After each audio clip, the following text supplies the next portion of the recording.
and welcome back to the AL Central Rundown for the third time this week. This is our normal show, but we have dropped two other episodes, including one yesterday going over the White Sox, and then 2 days ago going over the Guardians of the Twins series. This will probably be long-ish because we're going to kind of do a trade deadline preview because we are just over a week out from the deadline. The teams are being interesting. I'll leave it at that.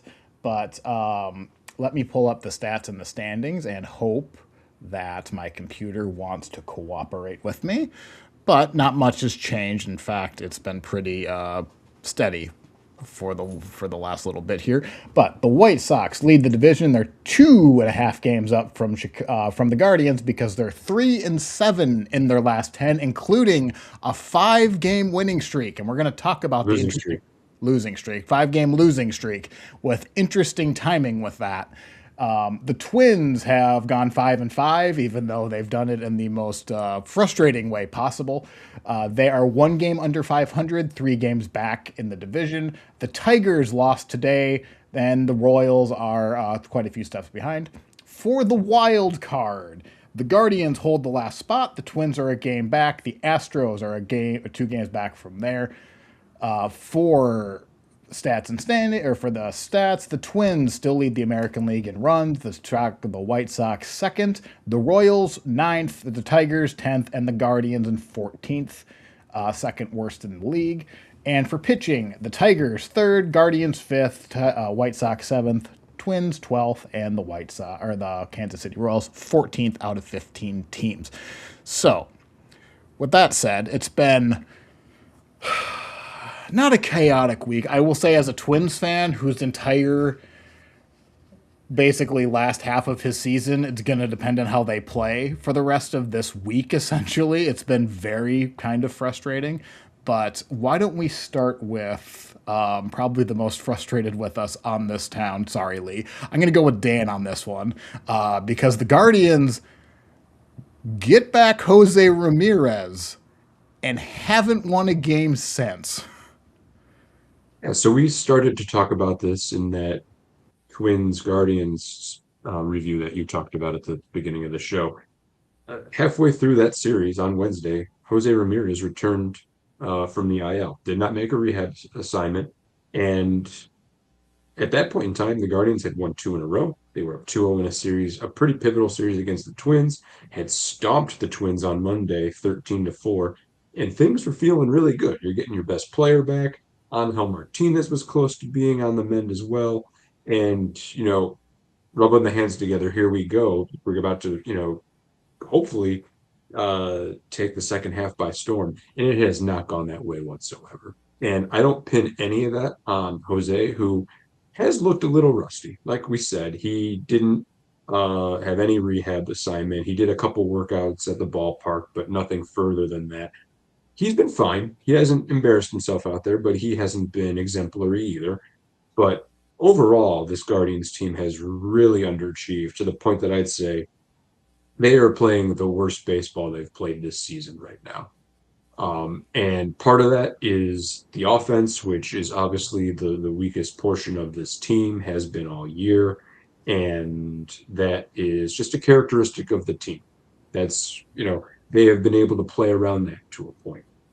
However, they're not doing the little things that make it so that they can get away with being one of the lower offenses in the league. And just a few bullet points here. That Wednesday, that first game back for Jose Ramirez, the team allows 6 unearned runs out of 10. They allowed 10 runs in total, 6 of them were unearned. Lose that one 10-6. The next day, Thursday, they get 3 opportunities to score the Manfred runner. And they don't score them any single time. They lose that game in 12, 3-1. They then take a trip to Tampa Bay for this weekend. Friday night was a mess. Joey Cantillo was starting that game. He makes an error in, I believe, the second inning that ends up coming around on a home run he allows. There's a ball hit later in the game with the bases loaded to Rhys Hoskins. He can't get it out of his glove, so his throw home is not in time. Austin Hedges drops a really nice throw from David Fry in left field. They had the runner dead to rights. Hedges couldn't catch the ball. Runner scores. Later in the inning, he gives up a pass ball, strike three, runner gets on base. Just all this stuff, the stuff that the Guardians are usually so good at executing on, and none of it came up the right way. Mm-hmm. That was just Friday night. The next two games in Tampa, they were shut out in both of them, and for the series were outscored 15-3. So all of that is to say that this has been the worst stretch of baseball they've played all this year. Perhaps I'm being hyperbolic, but to me, it feels like one of the worst stretches they've had in recent memory. And that includes last Sunday, which we didn't talk about on the show because we were recording the show and I hadn't seen the game yet. Last Sunday against Pittsburgh, they had like three or four runners thrown out on the bases, and they committed three errors in that game too. It's been, other than the two Twins wins in the last 8 days, it's been awful. And I hate to have that color the trade deadline, which we're going to talk about, but I will say I had made a stance when we were talking about midseason reviews where I said this team shouldn't go all in and think they're going to win a World Series this year or doing like they should try to see the season through and try to improve the team and see how far they can get. But let's not uh, go crazy here. And this week just makes me feel all that more comfortable with that stance. It's a lot Yeah. of unforced errors, just so Yes. much. You think after the first base runner gets thrown out, you go, okay, well, maybe we don't test these outfield arms or whatever you're doing. But then just keep doing it. Yeah, it just seems like very uncharacteristic for what you guys normally play. And like today's game, what was it? Stephen Kwan had a leadoff double, and then you got no hit the rest of the game. And the only run scored by the Rays was a bunt that Simpson scored on. Like, And not only did the Guardians get basically no hit after Kwan's double, I think their expecting batting average for the game was like 071. Like it wasn't even. They may as well have just not even gotten up to the plate.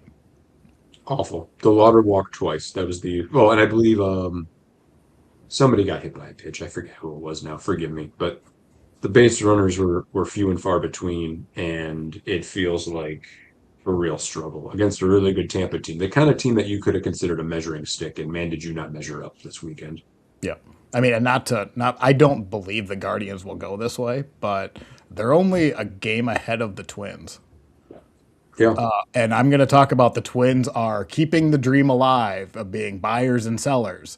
The Guardians, if they continue this slide into next week, they're in that conversation. Then we have to like completely flip of what the deadline might completely flip just based off what the Guardians might do because the Guardians may Tigers no are longer only- be buyers. the Tigers I are only a will. game and a half behind the Twins, so they're right there behind Yes. you guys too. And we're like, yeah, Tigers are going to be sellers. But if the Guardians lose 3 out of the next 7 games or whatever, then they're, I mean, I'm just seeing a hypothetical where Yes. on the trade deadline, the Tigers and the Guardians are, tied, and you're like, okay, do you really buy in that situation? I will say that I am viewing this as one of those things that happens over the course of 162. They're having a really bad week or so. I'm not like, oh, this team's awful. They shouldn't buy at all. Like, that's not where I'm headed with this. I just think they picked a really odd and poor time to have that. One, because of the deadline, and two, because Ramirez comes back in the middle of this. So, Right. I don't want to see them completely change strategy here and decide to sell. But like I said, feel even more comfortable with the idea of like, don't don't shoot for the moon in 2026. Right. Don't sell your number 1 and 2 prospects, maybe.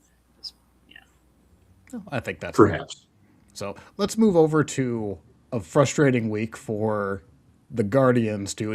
In general, is frustrating strong enough word, Sam? Is there a couple 4-letter words you'd like to use for the season?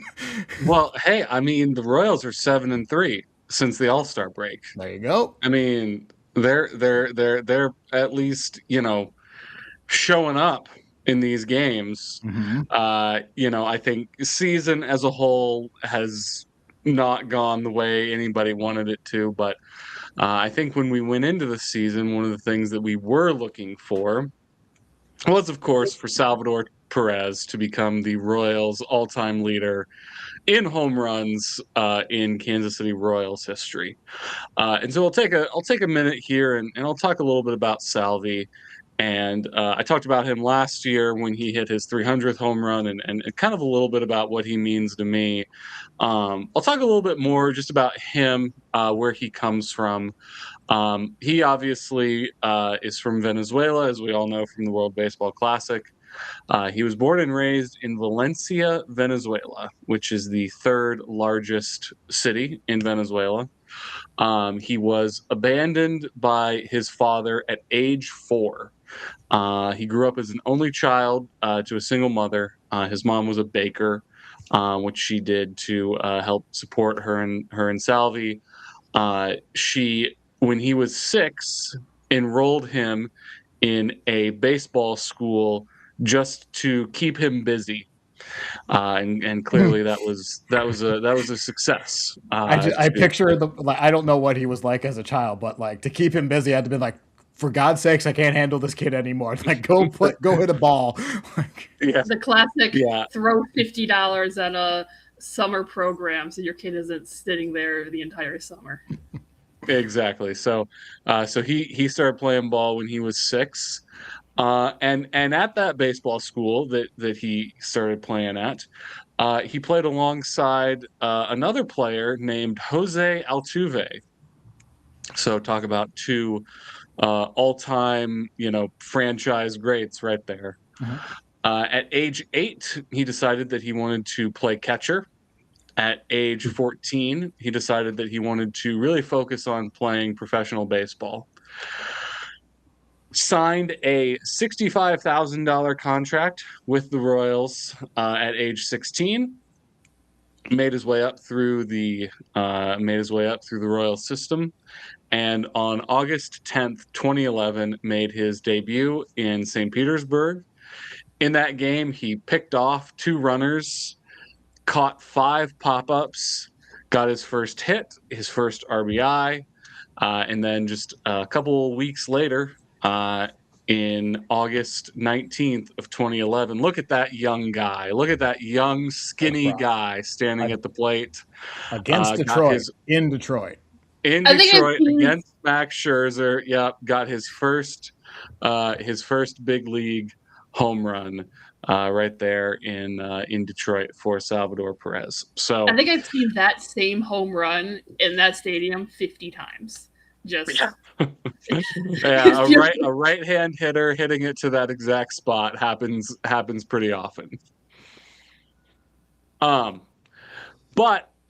one of the things I really want to drill down on with Salvy, and I talked about his first game, and if you've never seen the highlights of Salvador Perez's first game, I would very highly recommend watching those highlights, because that is truly one of the most bizarre games of baseball I've ever seen, and that is a game that truly sticks out in my mind. But I want to read to you some names. And I'll tell you what these names have in common. But here's some names: Mike Montgomery, Will Myers, John Lamb, Jake Odorizzi, Christian Colon, Chris Dwyer, Aaron Crow, Tim Collins, Jeremy Jeffries, Jason Adam, Johnny Giavotella, Chesler Cuthbert, Brett Eibner, Lewis Coleman. All of those prospects were Royals prospects in 2011, and all of them were ranked higher than Salvador Perez in prospect rankings. And about half of those guys I had heard of when, at this time. I had never heard of Salvador Perez when he made his debut for the Royals. He was not like a highly thought of prospect. He wasn't someone who people were saying, oh, he's coming. But he arrived, and within one game was incredible. And I remember my dad and I watching this game were just awestruck by Salvador Perez and how good he was, because I don't think at this point in my life I had ever seen a catcher throw behind a runner on a pickoff attempt and actually get the guy out. Like, how often does that actually happen? And he did it twice in his first game. And my dad does not warm up to players, very quickly. But within one game, he was like, yeah, this guy's awesome. So clearly there was someone who was not very good at ranking prospects in our organization. Now, granted, historical farm system data going back 15 years can be a little bit, eh. But I mean, there was a Sports Illustrated article in 2012 or 2011 written about the Royals prospects, the Royals farm system, and I don't remember them mentioning Salvador Perez. They just didn't. So here we are, and some of the guys who I listed off sure had decent little career. Like Will Myers had a pretty good career. Jake Odorizzi carved out a decent little career. Jason Adam is still kicking around in the major leagues. Aaron Crow, he had a decent career for the Royals. So some of these guys had okay careers. And granted, some of the players who were ranked ahead of Salvador Perez in that ranking were Eric Hosmer and Mike Moustakas. So, I don't need to talk about them. But the so much of that era of the Royals was, we've got these great prospects, we've got these great players who are coming to the team, and Salvy wasn't one of them. He wasn't someone who was talked about. So to see him reach this accomplishment after being pretty anonymous in his Royals farm system days is pretty significant. And also, granted, I wasn't paying as close of attention in middle school as I am today. And here, of course, is Salvy's home run that he hit to stand alone atop the Royals home run rankings, and not to mention the fact that he tied the game in the 7th inning. It was a big home run too. This was literally, we just pulled Mize, and then of course immediately after, But no, so he is now the Royals' all-time leader in home runs. I believe he is 4th or 5th among catchers all-time in home runs. And he has all of the career accolades that you could ever ask for. He's got his statue is being built. He's got his his number retirement thing. They're going to carve out a space for that at the new stadium. I guarantee you, I'm going to make a declaration to you on the AL Central Rundown podcast right now. Day one, opening day at the new Royals ballpark will be Salvador Perez's number retirement, Hall of Fame induction, blah blah blah, statue unveiling ceremony. That is going to be opening day, night one at the Royals' new ballpark. For a second there, I thought you were gonna and starting at catcher, and I was like, "No, Sam, you don't. No, you don't want that. No. That'll be the little. They'll have him as the team ambassador for that evening. But he's a legend, and he will always be the type of player that is play the game the right way. Never a scandal of any kind. Never a bad word said to a reporter. Never any type of accusation or anything like that.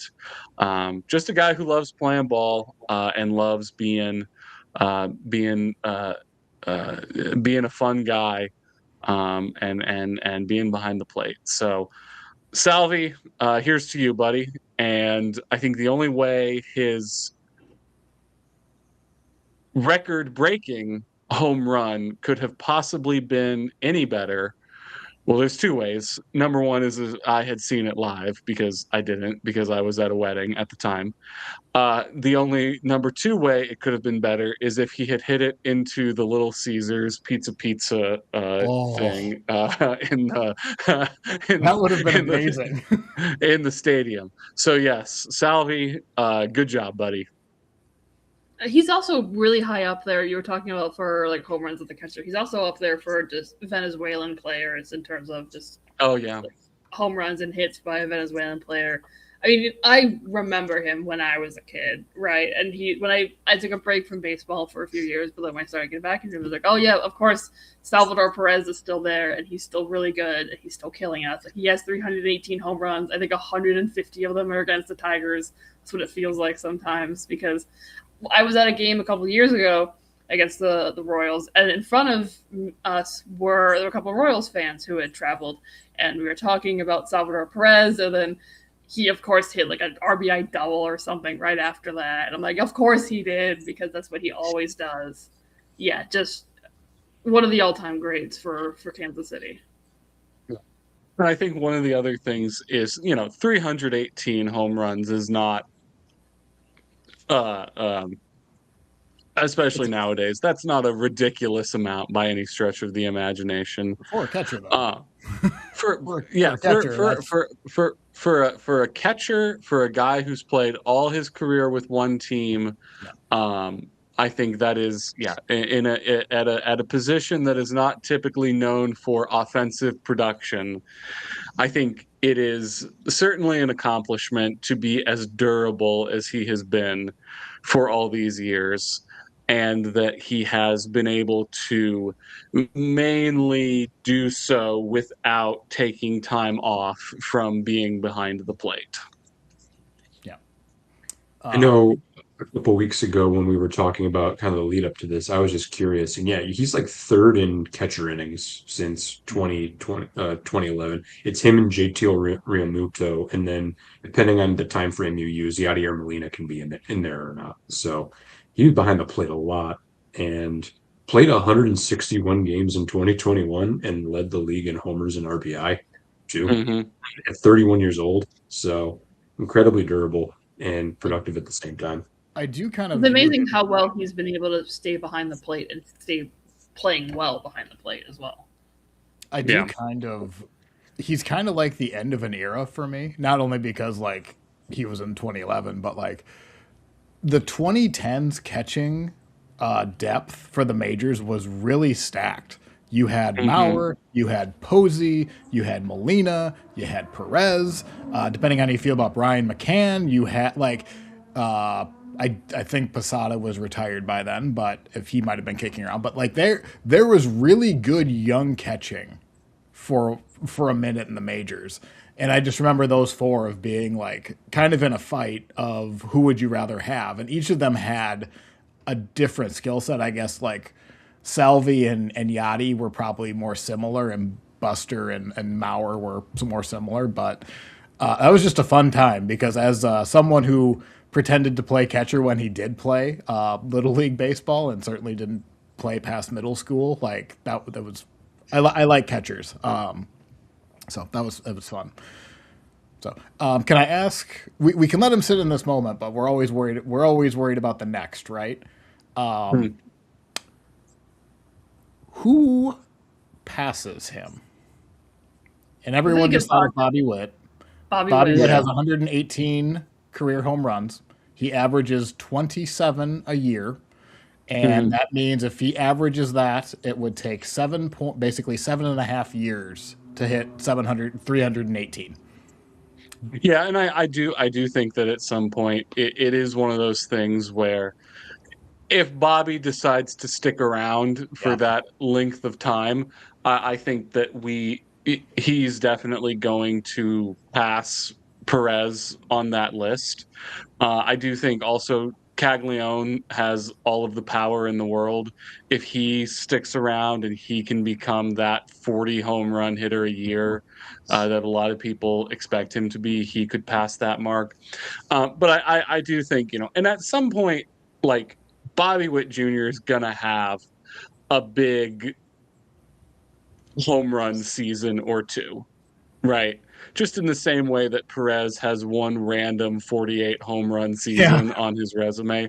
Bobby Witt Jr. could very well put up a couple of 42 home run seasons. So it is one of those things where I do think this record is going to be passed within the next decade or so. But I think it's one of the things where when I talked last week about living in the past, so many of the Royals' offensive records over the years are held by one guy. Yeah. And that guy retired before I was born, right? Yeah. George Brett has the most hits, previously had the most home runs. He's got the most RBI. He's got the most doubles. I'm sure, we can go on and on and on with all of the records that George Brett has. He's been retired for 30 plus years. Mm-hmm. And so it's good to finally have a guy who is a modern era Royal,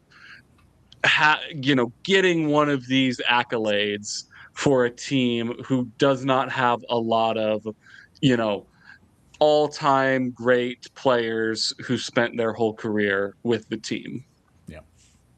Yeah, what you're saying about Bobby, I can definitely see he's like 35 and not as fast anymore. So he's like, yeah, I'm just going to swing for power. Then he hits 50 home runs or something stupid. Well, I even think with Bobby, he's 20, is he even 25 yet? He's 20. He might be 25 he's 26. This year. 26. So, this is where you would expect, if a player hasn't developed power, they will start developing their potential for power does happen between 25 and 28. So you can see a jump. Bobby's in that. He has 2 more years to go. I suspect, I don't know. I feel like Bobby's too good of an all-around hitter that, Lee, I think what you're saying, I wonder if when he gets to be 33, if he just says, screw the batting average, we're just hitting it 9,000 feet. He will have that skill set to do it, but we'll see. Yeah.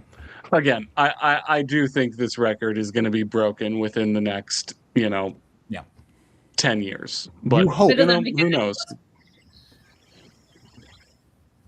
That did kind of tuck because, as a Twins fan, Harmon Killebrew holds a lot of records for the Twins, and especially the pitching side. Nobody's passing Walter Johnson ever for the history of my life or yours or your grandchildren's.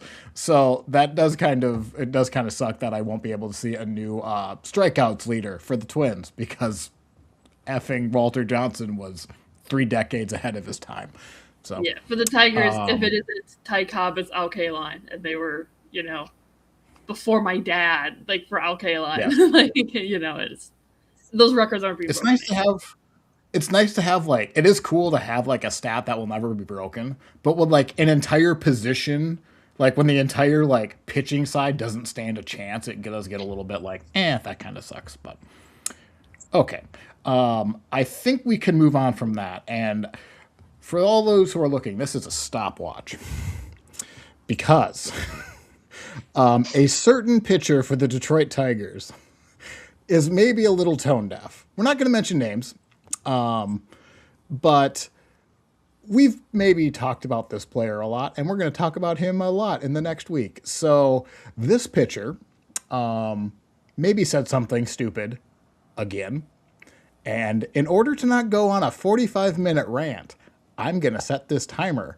And you know what? Just for the sake of randomness, I'm going to put it for 7 minutes. And we have to talk about this player for no longer than 7 minutes. And I will do a hard stop because we got to talk about the trade deadline. And then obviously we had a series to recap. So Lee, talk about said pitcher starting now. I don't want to spend too much time on that. Just first of all, so I'm glad we have the timer. So Scooble said he gave an interview and had a very nice article with Cody Stavenhagen. He said explicitly that, yes, he knew there was something wrong with his elbow in January. We knew this before. I was fine with it because pitchers are always feeling things and players are always ignoring things. If I had $1 for every time I ignored something because I thought it would be fine, I could buy a new car. So I get it. I don't have a problem with that. And you do need one. I do need one. But he said that the Tigers taking him to court, those are the words he used. He said to court, aka arbitration, probably that it had an influence on his decision to not get an MRI at that moment. Now, and then a couple of days later, he was like, "Oh, I didn't mean like explicitly. It was subconscious." And I was just looking back at hindsight because Scott Boras saw that article and texted him, all caps, "What are you doing?" But I would like to reiterate, he said to an interview that the reason he did not get an MRI and that he missed time during the season was because he did not like that the Tigers took him to arbitration and because he wanted to get money. And do I think that he explicitly made this a conscious decision to say, oh, I could go and get an MRI and get that checked out, but I want to make sure I get $13 million extra? I don't think that happened. But why would you say that? Why would you say that? That's just stupid. And then he was like, not complaining about, oh, fans are saying, there's a lot of people are saying all these things that aren't true, but that's not what I'm saying. They're putting words in my mouth because people were criticizing the I want to stay in Detroit for the rest of the season, and he just wants money, and et cetera, et cetera. They are responding to that because of things that you have said. This is your fault. Stop complaining about it. So yeah, I'll just pause there. I do Google know, doesn't seem very media savvy to me. Sure doesn't. New York may not be a good choice for his future then, by the way. Yeah, I think Or that's one of will those it? things. If he goes to one of these big markets and he's got just like local media up the wazoo out of his locker room, like that's gonna be a rude awakening for him. No, yeah, because he was complaining about it and then not being he didn't want to answer these questions, which that is fine. But again, you have brought these questions upon yourself. Like someone was asking like, oh, you had a really good performance against the Royals. Do you think that's going to change how other GMs are looking to try and trade for you? And he's like, I'm not going to answer that. You should talk to Scott Harris. Mm-hmm. And one of the 97.1 guys explicitly asked him, you said that you want to be here for this season. What about next season? And he's like, I'm not going to talk about next season. I'm just focused on this season. So again, he's doing this thing where he's trying to have it both ways, where he's trying to say, oh, I want to be here, but also I want to go get my money. And he wants to, the way that 97.1 guys have put it, and I agree with this, and he's trying to have his cake and eat it too. He's trying to make sure that he does not look like the villain in this story. And like, I get that. You cannot have it both ways. You can't say all these things and then expect people to just be okay with it. Because, like, again, why would you say that the reason you didn't get an MRI is because you wanted to go and get your money in arbitration? That's just dumb. But yeah, so he's done all the PR stuff and he keeps making it out to be this, woe is me, I have it so hard, I'm getting $31 million a year, but I might have to live in a temporary apartment for 2 months if I go to Atlanta or whatever. But like, the only reason you're doing that is because you won't sign. Stop having it both ways. If he thinks he's being hounded right now and that people are putting words into his mouth right now in Detroit, yeah. wait until you're playing for the Dodgers, dude, and then we can have a conversation about being hounded and having words put into your mouth. Or worse, New York. Like, they will eat him alive. You know? Yes. Like, Detroit's media is like very, very negative, and like other athletes have said, yeah, Detroit media likes being negative, but like, it's not New York, it's not LA. There are still like. Where's Scooble from? He is from Arizona, but I think he was born in California. But he grew up in Arizona. Was he from a town of like 300 people? Because he gives It's off that small. energy. It is That a is true. small. That is It's not a true. big. He's not from a big city or anything. He's from a small. Yeah. Mhm. But yeah, I'm just tired of him acting like he's being held at gunpoint to pitch and have to go to some other team, and he has it. His life is so hard, and he really wishes that he could stay here, but there's just no way he would ever be able to stay in Detroit long term because he wants $500 million. I was about to say, did he say that, or that's the that you like? I'm a little words in his bit mouth? extrapolating because he said a lot of things like I would love I love staying in Detroit, but at the end of the day, it's going to be a 1-30, and he doesn't care outside of that because he said I would like to stay in Detroit for the rest of the season. That's the mistake. Yeah. Like, honestly, at that quote, you don't say anything. When you mention, you want to talk about you've had a great time in Detroit, you love the city, whatever garbage food that is like a little cultural icon in Detroit, you talk about that, but you don't talk about the future. You just stay with that. But to say it for the rest of this year is just an absolute smack to the fan base. Yeah, because it sounds like he's pretty much made up his mind that he's not coming Yes. back because he says I would like to be here for the next 2 months.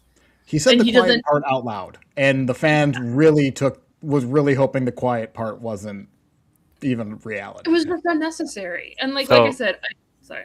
So Lee, whose prospects are you getting? Just curious. So I really like a lot of the Brewers prospects personally because I feel like the Dodgers Their prospects are farm a system little is overrated. stacked. Yeah, I like the Brewers best because I feel like the Dodgers are a little overrated in their prospects. Brewers with Skubal might win, guys. That is true. Okay, that's 7 minutes. Everyone shut up. So congrats, we did it. It only took a literal timer. Now let's talk about the Royals, and we're going to talk about the trade deadline here in a second, and then talk about Detroit and who's on. Oh, crap. Well, he might come up again. We'll see. So we're going to do this. Does anybody else have any other news or anything else before we get going? The trade deadline, I feel, is the meat of this episode. So, like, we want to talk about that. And then also we have a 4-game series to conclude. But if anybody has anything immediate, I'm just going to move on. Nope. Okay. Ty, behind your mirror, or your mask, I'm assuming you're saying no. All right, let's talk about the trade deadline. It's a little bit later than last year, which is a little annoying, but it's August 3rd. Most of the teams have the day off. I don't think we've really talked about this a lot in our Discord group. We live streamed it last year, and we had a lot of fun with it. So in some capacity, we're going to be probably streaming it this year. So a lot of these conversations might change completely in the next 7 days, but that's the fun of it. So let's start off with the Royals, because why not? We're going to go in reverse division order. So basically the reverse playoff odds is what I'm doing. So, and I'm going to use Baseball Reference to kind of like look at their team pages. And then I have a couple things I looked up, but the Royals have playoff odds are, less than 0.1%. So that's not good. They are 44-62. Oh, sorry. Their record is 44-62, matches their Pythagorean. So that's something. Sam, why don't you talk about the trade deadline? Let's talk about maybe their goals and then who you might be looking to ship off. But like, what do you think is like a good goal for the Royals at this trade deadline? I've said this before. A good goal for the Royals is acquire future assets and sell the players who are not a part of the future. So, I'm not suggesting that we sell Bobby Witt Jr. or that we sell Vinny or that we sell Michael Garcia or anything like this. Because I do think the Royals have a good core of players at the major league level right now. However, the farm system isn't looking very good. No. And it hasn't looked good in quite a while. It hasn't looked good since Salvador Perez was the 20th ranked prospect in the Royals farm system. I don't want to like put words in your mouth, but like their high A has your upside prospects, but like it's really nothing a double A or above. Yeah. They're very, very little. Very little. So what I want to drill down on is who is a part of this team's future and who is not. And I think you start out with the obvious answers to those questions, and that's Seth Lugo and Michael Wacha. We have discussed these guys before. They are two veteran starting pitchers, both above the age of 35. Both have plenty of, career pedigree and, things of this nature.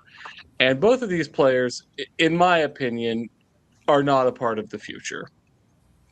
They're both under team control for next season, and they're both probably the type of player, the type of pitcher where you would say a team at the trade deadline would be interested in just taking a veteran guy and plugging them into their starting rotation for a playoff push. I think both of them could fetch, a decent prospect. Lugo's numbers this year haven't been very exciting, but it's important to remember that the value of a guy on paper versus the fact that players of this caliber don't go for cheap at the trade deadline. Veteran players who are just kind of throw into the lineup type of guys. So I do think that there will be something given in return for those two players. And someone suggested not too long ago packaging them and sending them to one team as a single trade package, which I don't mind the idea of that. Those two guys, I think, absolutely should be traded this trade deadline. I don't think you're going to get anything for Seth Lugo. I think he has negative trade value. I agree with the package deal. That is your best opportunity to I get the most disagree back. with that even harder. They're both owed $20 million a year. Who wants to take on $40 million of pitching salary for guys who are 36 on up and who How are long not? are those A team who wants to contracts? win the World Series, Eric. Yeah, but you're not going to take on Seth. Seth Lugo does not push you towards a World Series. Seth Lugo is not having a good year. Seth Lugo is on the downside of his career. I disagree with the idea of because they're having a bad year, that means that they're not going to be. That doesn't mean that you're going to get a bag of balls for a guy. There are plenty of guys throughout history who were 1 or 2 years removed for a good season, who weren't having a good year, who got over, maybe not over, but who got traded for more than you would have thought. Didn't Freddie Peralta just do it last year with the Brewers to the Mets? Yeah. What I'm saying is there's a difference between what someone's value is because of their stats and what someone actually goes for at the trade deadline. Freddie Peralta is 30 years old. And a much better pitcher than both of these guys. Wacha is having a really good year. If truth be told, if I had to pick between one of them, it would be Wacha. Lugo, I understand you're saying players are better than their stats, but not when you're 36 years old and not when you come with $20 million, $40 million worth of contract and team options, which they're going to get declined.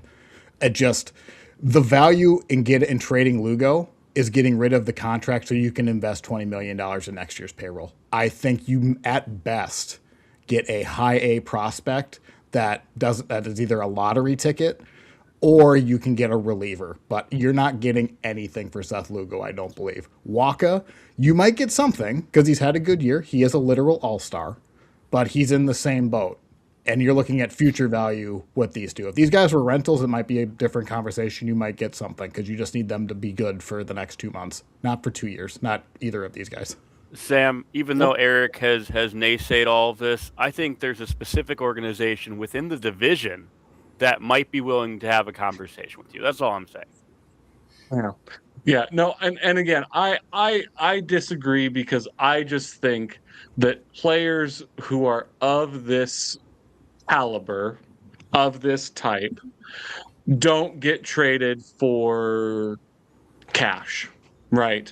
They either get traded for more than we think they're Carlos going to, Correa. or they don't get traded at all. Carlos Correa Yeah. was basically a salary dump last year. The Twins had to eat $10 million to get literally the worst prospect in the Astros system. Who did Carlos Correa go to? The Astros. Okay, and what did the Astros do last season? What was their Missed the playoffs. exactly? Collapsed and missed the playoffs. Why But also did after the Astros trade have for been, Carlos Correa? because they To were be in a fair, the playoff Astros run. only missed the playoffs on a tiebreaker. They barely missed the playoffs. But also, The are you gonna, Astros the Astros traded for Carlos Correa because that's where he wanted to go and where he wanted to finish his career. that's where And he was that's- open to being traded. But no, the Astros, if you want to talk about the Astros have been the most successful team in the American League of the last decade. That's Were they undeniable. successful last season? No, but you want to talk about every season? Who has been the most successful in the last decade? They're still fighting. They still The spend Guardians. money. So yes, I would say the Guardians have been the most successful in the last decade. in the American League, the Astros have 2 World Series. Well, if we're talking in the division, then sure. Again, though, Eric, the Astros were last season were a team on the decline, who were willing to take a salary dump for a guy who had won a World Series with them and was a beloved player in that organization. Sure. I think that is an outlier example. Sure. I think also if Correa had more years on his contract, so they're going to have to pay him for longer. They did. Yeah. He has like 3 more years on that contract plus team options. Yeah, so that's more of a salary dump than what Walker or Lugo would be. But it's Like, they still only 3 got, like, years one- at $20 million for guys who are going to be borderline unplayable. You don't know what they're going to do next year. Lugo Waka showing is not severe unplayable. signs. Let's stop. Waka is not unplayable. That guy was an all-star Yeah, this and year. neither- I'm thinking Lugo. He eats So, and I'm innings. thinking He's playoff tested. He's a good pitcher. Like, they will get something for Michael Waka.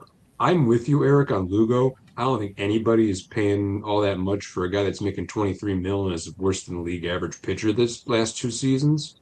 But I think the answer is somewhere in the middle. One of them I could see fetching something. Not I think it's much just not a Lugo. good- That's just- Lugo has put up half a WAR this season. yeah, that's not good though. He's not unplayable. But I think not it's just not a unplayable. good He might comp. just be a for bullpen his guy. salary, I mean, I a think win, the best scenario for I Lugo. think you're focusing way too much on the salary But so are aspect other of this, teams. Eric. that's what other, Well- that's going to factor in his value. Do you course want you to, gotta does the factor team in. want to win the World Because they're not Series, or gonna do they care. want to Seth have Lugo future does not bring financial you closer to a flexibility? World Series, Sam. He just doesn't. I you put think him in he's a bullpen, guy you who can can get him in be put into a pitching rotation. Yeah, I off agree. the fourth Lugo- guy, Given but Lugo's- you're a not number going of to pay high 5 end with for Noah that. Schultz, I agree with Sam. Like, I would rather throw Seth Lugo out than Noah Schultz because at least I know Lugo's going to give us a chance, and he has the experience of doing it. Maybe a different environment might help him out. I There's think a you're different looking way at of past looking at it. history way too much. Seth Lugo is not anyone I want to touch with a 10-foot pole. I mean, Waka, again, I can agree with Waka. I think Waka can get you something that you can plan on being an asset at some point. Lugo, nothing. I think they're going to have to eat into that contract in order to get a weak prospect back. I don't think he pushes anything. I disagree. That's fine. And I'm not saying that he's going to bring in a top 100 prospect, but I don't think he's going to be traded for a bag of balls simply because there are more factors at play here than what we, what we see. But I will we say can one move on other from option for real quick. One other option for Lugo would be a team that is trading off its other starter. This is just an example, but like the Tigers might trade 2 starting pitchers. If they were in a little bit of a different scenario and they're like, gosh, we need to find a way to get to 162 games. Let's bring in Seth Lugo for the rest of this year. Mhm. I could see that kind of scenario, or like a Yeah, team just like need the someone to Angels or fill in something to innings. that team that's out of it that needs to find a way to a 5-man rotation might take Seth Lugo as well. Now, you're not going to get a bunch for that, but I think that's an avenue. Sam disagrees. He thinks he's worth more. That's fine. Sorry to extend the conversation even longer. I think I'm making the argument that the value of something is how much a person is willing to pay for it. Yeah. And I think that when you talk about veteran players at the trade deadline, teams are willing to pay more for someone who maybe on paper isn't having a great season. You know what the I nice would thing is? bet you We're going to find out. We're going to This is find true. out. We find out in a week. The I would market bet will money bear that the whatever Phillies it are gonna be does. interested. I would Yes. bet money that at some point we're going to get a headline like Phillies interested in Waka, Lugo. I think that is right up Yeah. Dombrowski's alley. Exactly. Overpaid veterans, just they need pitching depth at least for the bullpen. I just see it. It just works too well. Okay. There's So other anyway, players. there's that. I also think when we look at this, John Schreiber certainly is a candidate. He's had a decent season. His Savant page doesn't really bear that out, but he's had a decent season in the Royals bullpen. I think he's got another year of arbitration left, despite being 31 years old. So he's someone that people would be interested in plugging into a bullpen. Also, so there's those guys. Starling Marte and Lane Thomas are two rentals that the Royals brought in this offseason on 1-year contracts. Those are two very much just like plug and play type of guys who you can throw them into a lineup and they'll be at least somewhat competent. Lane Thomas has been hot the last couple weeks. He's looked pretty good, and then Starling Marte has been fine in a few fits and starts here and there. So I think if someone's looking for just a plug and play bat that you can throw into the bottom of the lineup, or a guy who can stand out there in the outfield and make some kind of impact, I think we'll see one of these two guys get moved at the deadline, just because they would be 2-year rental type of players. Oh, 2 years. Lane in particular. Or sorry, 2 months. Okay, I was about to say they have 2 three months. girls? Okay, I meant to say. Pardon me. Lane in particular, bench bat against lefties, Yep. platoon against lefties. Somebody will be interested in that. I would Sure. assume the same thing for Marte. I don't think you get I would think anything so. like. I think you can get like a couple double A relievers from these guys though. Like you can get something that can make the majors. Yeah. Thomas is having a sneaky good season, or at least lately he has been. I think somebody could. I don't want to say overpay, but somebody will want one of these guys. I don't know about Marte, but I think he's only making $1 million, and if you just need a platoon bat, why not? Dan, are you waiting for the inevitable of Guardians are interested in Lane Thomas and that's their outfield buy? That could happen. But I think hopefully they're going to be seeking something a little bit deeper than that. But that might get the tires kicked on it. I think they were hoping to bring him back this winter. Yeah. Well, I also feel like you don't often see a team go back to a guy who didn't work out. Yeah, That's true. There And is- it mostly didn't work out. It had a couple moments where it really did work out, but it mostly didn't work out here. So I do think there is kind of like because the Twins had something like this with like a bunch of 1-year relievers. There are other players that are very similar to Lane Thomas that aren't Lane Thomas, and Yeah. we just didn't like our time with Lane Thomas. Let's just go find one of those guys. What do you say? Yeah. Platoon outfield bats who play somewhat decent center field and can hit somewhat decent, or a dime a dozen.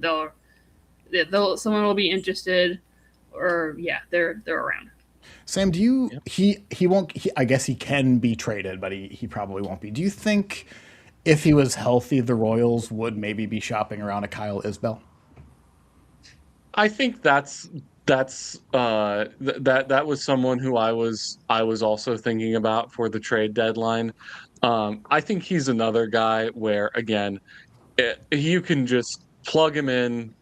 He'll play good Gold Glove caliber center field, and he'll give you an 85 to 90 OPS plus. Another just plug and play, throw him in the bottom of the lineup, and you'll receive, you know,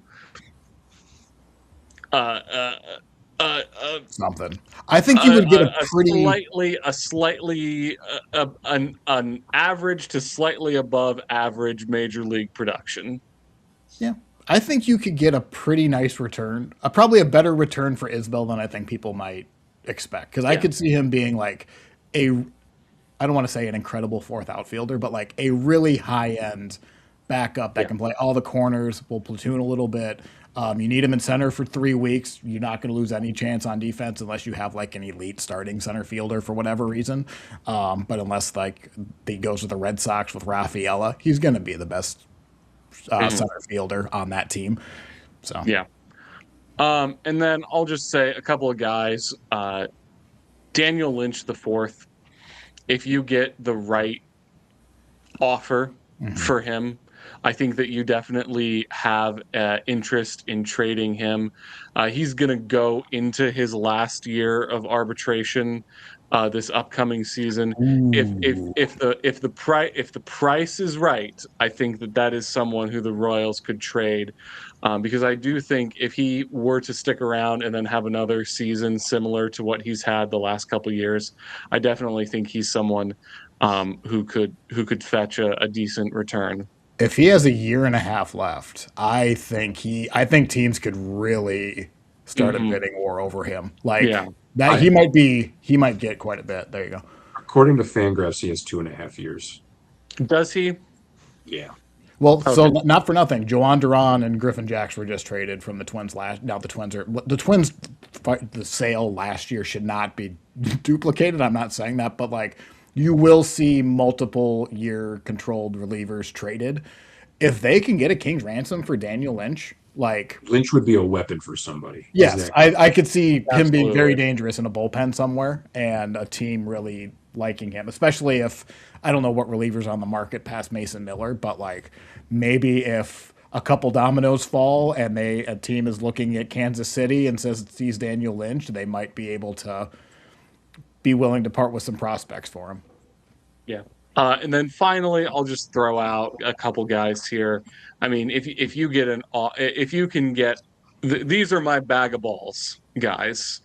If you can get a bag of balls for Matt Strom, if you can get a bag of balls for Carlos Estevez, if you can get a bag of balls for Alex Lang, or really any veteran player who's coming to the end of his team control, if you can get even just cash for one of these players, why not?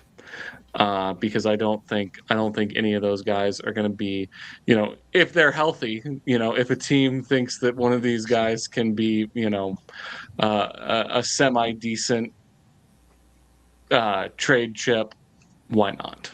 So definitely some interesting names for the Royals, some guys who I think we could see get moved, but I think that there's going to be not a complete sale of everything on this team, but certainly we've seen the Royals have been signing a number of veteran pitchers to minor league deals in the past couple of weeks.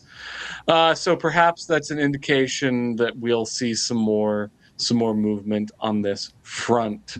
But I don't think that there's going to be much Royals,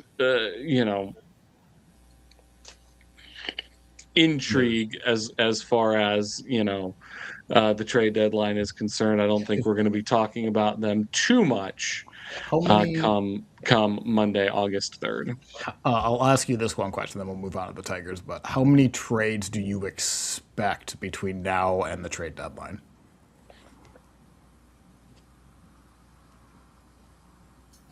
Of selling players specifically, or just in general? Trades between now and the deadline, do you expect 3, 2, 7, 10? I'm Hopefully going not to 10. say we're going to see about a half dozen trades are going to be made by the Royals. All And right. I think one of the things that, as I just mentioned, we're going to see. Right, I just said the Royals have signed a number of guys to minor league contracts in the past few months, or past few days, rather. Um, I think we're going to see maybe a couple of trades for the Royals where it's your very basic, very unexciting, hey, we'll give you the 35th man on our 40-man roster for the 37th man Yep. on your 40-man roster, that type of stuff, where it's just like getting someone to shore up a spot for the rest of the season. And I And teams are allowed, if they're not on the 26 man and they're on the 40 man, like you're saying, teams can still do minor league trades for another month. Yeah. So I do think we'll see a decent amount of movement, but not like, we're not going to see Bobby Witt Jr. getting traded or anyone who's a player who's going to be, any player who has the potential to play in the new Royal Stadium is not going to be sold off. So some movement certainly, but not the thing that we're going to be focusing on. Okay, so let's move on to the Tigers. So this, I'm looking at Baseball Reference playoff odds. This hasn't updated because this is last night. This is so they don't have today. It's that they lost today. They have a 22% chance to make the postseason, 1% to win the World Series. So there's something. That's what Tarek was talking about when they were competing, right? They are 50 and 56. Lee, what do you think is the goal for this deadline? Look, I can tell you what I think the Tigers should do, what the smart thing for the Tigers to do, but that is a different thing from what I think the Tigers are going to end up doing. Okay. I think they're going to be dumb and try and thread the needle and try and buy. So today, Bob Nightingale, he had trade rumor talk or whatever. Mm-hmm. He had reports that I'm reading, this is a quote. Some rival GMs believe that even though the Detroit Tigers have climbed into the wildcard race, they will still trade two-time Cy Young winner Tarek Skubal while trying to convince their players and fan base that they are not surrendering. So there's that. Today, they flipped the coin and it landed on heads, and they said, Tigers are trading Skubal, and tomorrow they will flip the coin and it will land on tails. It will say, Tigers are holding on to Tarek Skubal. So who the fuck knows? Well, also with each game they lose, yeah, that coin gets weighted on one side on trading Skubal, and like I think they have 6 games before the deadline. They have to win out to get to 500, and I think 500 is the benchmark to buy. Now, that's not like a hard and fast thing, but that's just easy math on my end.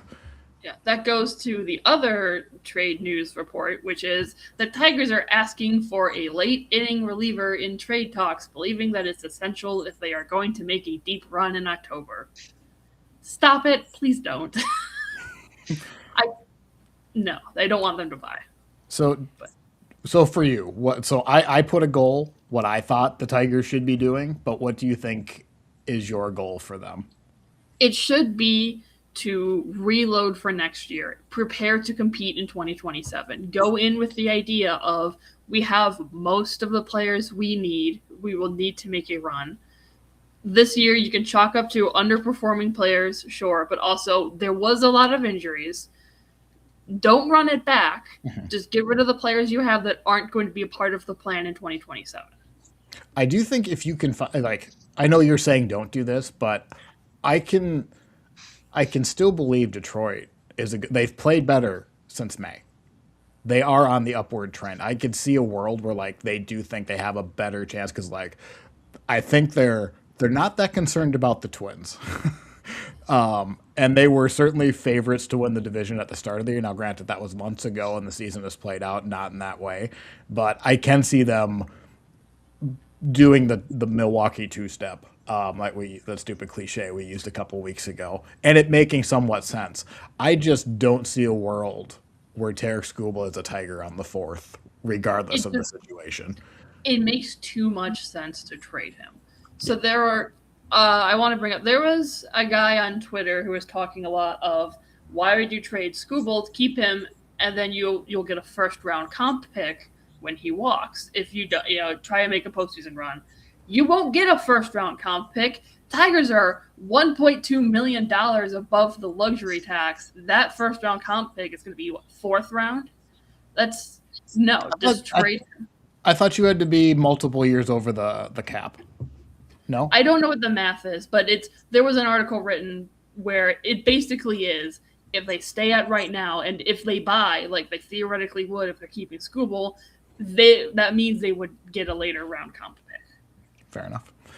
So, well, I'll show some pictures on the screen that I put on here, and you tell me if they are if I'm on the right area for pitching. So, players on the screen right now: Tarek Skubal, Casey Mize, Jack Flaherty, and Kenley Jensen. Jensen. So we could do that. I also just made my own graphic for. Oh, for we'll share yours then. Screw mine. Yeah. I only have one monitor, so it's a little bit screwy. And on a tiny desk. Yes. Okay, so this is my tier list of players that I thought to be traded. So tier 1 is Skubal. Skubal should be traded 100%. That's in my opinion. Get some good prospects. If we want to talk return, the conversation starts with 2 top 100 prospects, I think, in my opinion. Mm-hmm. Because he's got too much pedigree behind. He's back-to-back Cy Youngs. He gets a ton of strikeouts. He has a good amount of postseason experience. You could say not necessarily deep in those postseason games, but he has pitched 5 postseason games, which is 6, which is more than a lot of other pitchers on the market. So there's that. He should be getting a lot in return. Now, the should be traded is Mize and Glaber, because both of them are on expiring deals. I would prefer, I think if I have to put like 1, 2, 3, Skubal 1, Glaber 2, Mize 3, because I think we have a good shot at re-signing Mize. So if we don't trade Mize, that's not the end of the world, because we need someone to pitch the rest of the season, and I think that we have a better chance at re-signing Mize.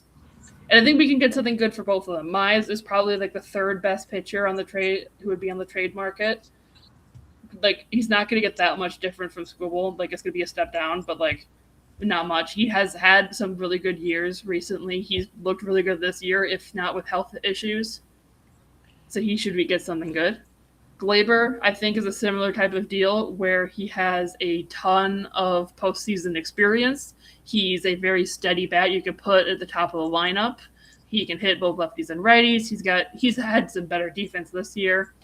Steady, if you're looking for a right-handed bat to play second or DH, Glaber is going to be there. And then this is my tier of if you want them, meaning, yes, these traders could be traded, but would anyone really want them? So Jack Flaherty he's got $20 million this year. He's had very rough starts, and he's also currently injured. He has a flexor inflammation in his elbow, and there's no clear timeline on when he's returning right now. They're still doing medical assessments for that. In a perfect world, we would be trading him, but since he's injured, I don't know how it's going to work out.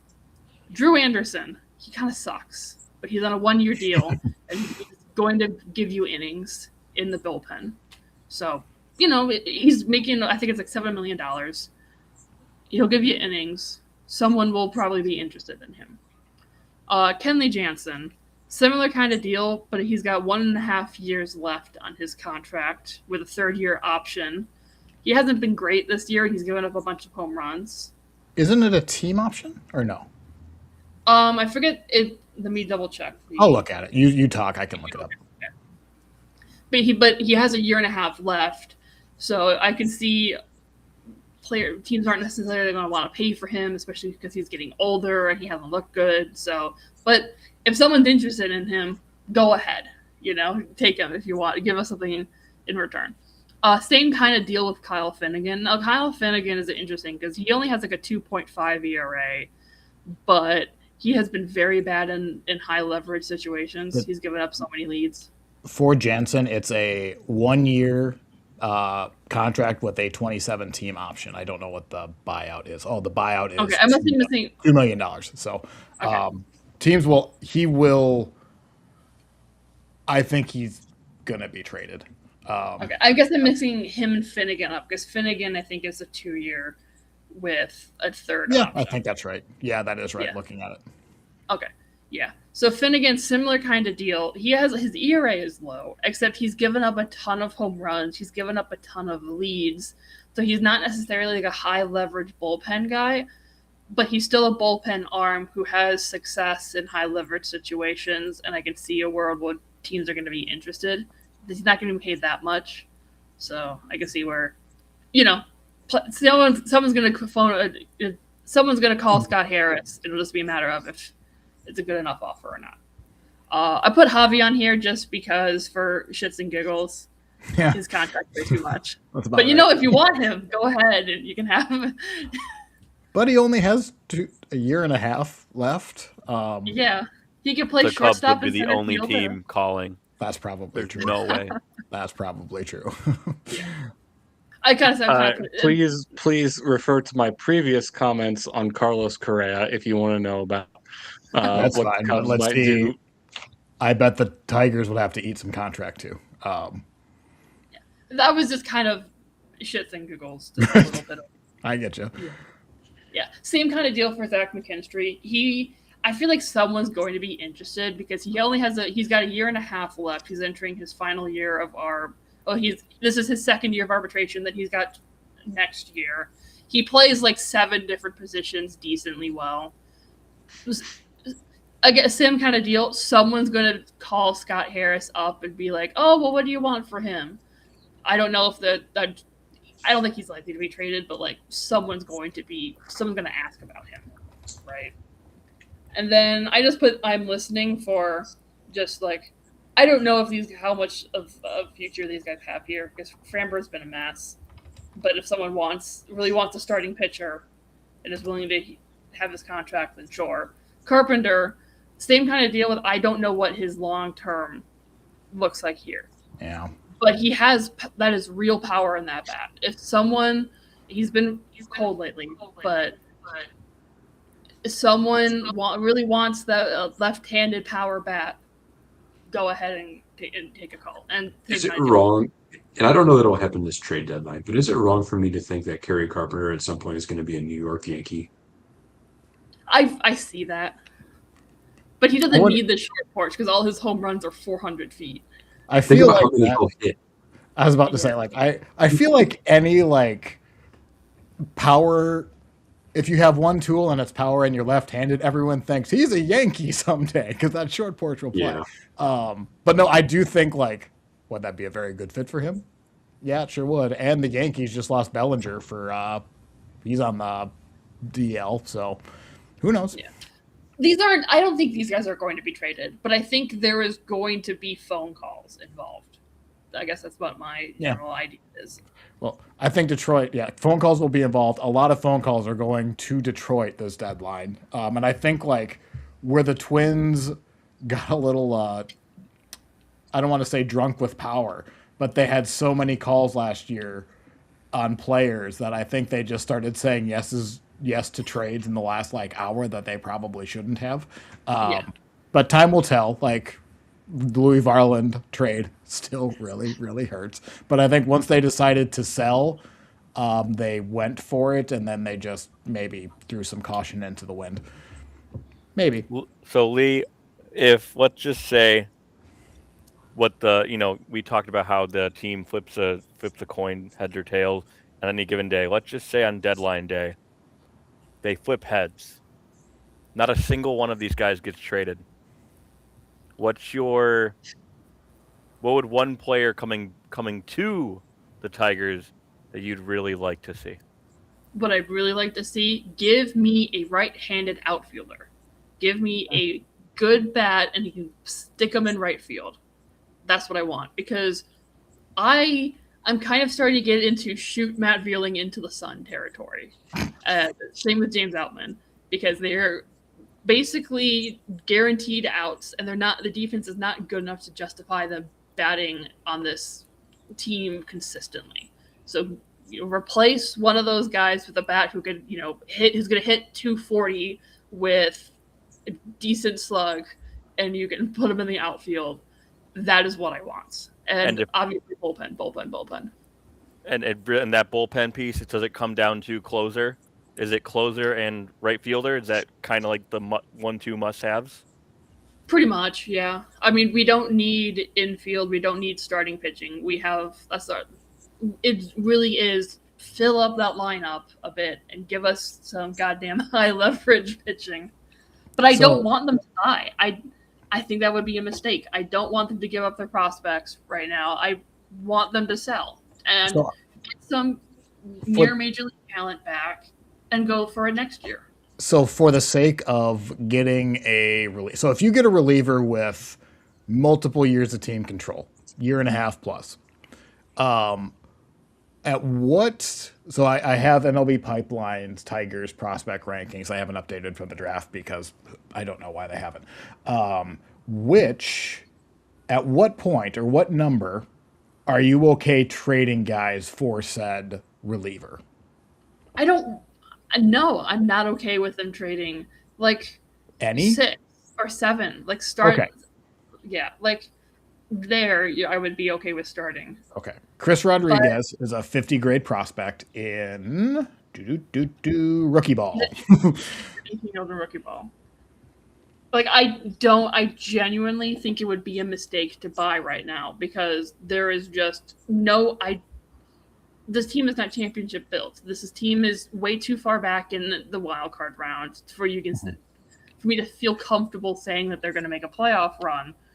But I feel like they're going to do something stupid and they're going to say, "Well, look at 2024." Can I ask you, just again going down the vein of if they buy a multi-year team controlled reliever, is that bar that they need to clear? Is that Kyle Finnegan and above? Is that what's the bar you're looking for if they acquire a reliever? Better than Tyler Holton. He's been starting to look a bit decent lately. Okay.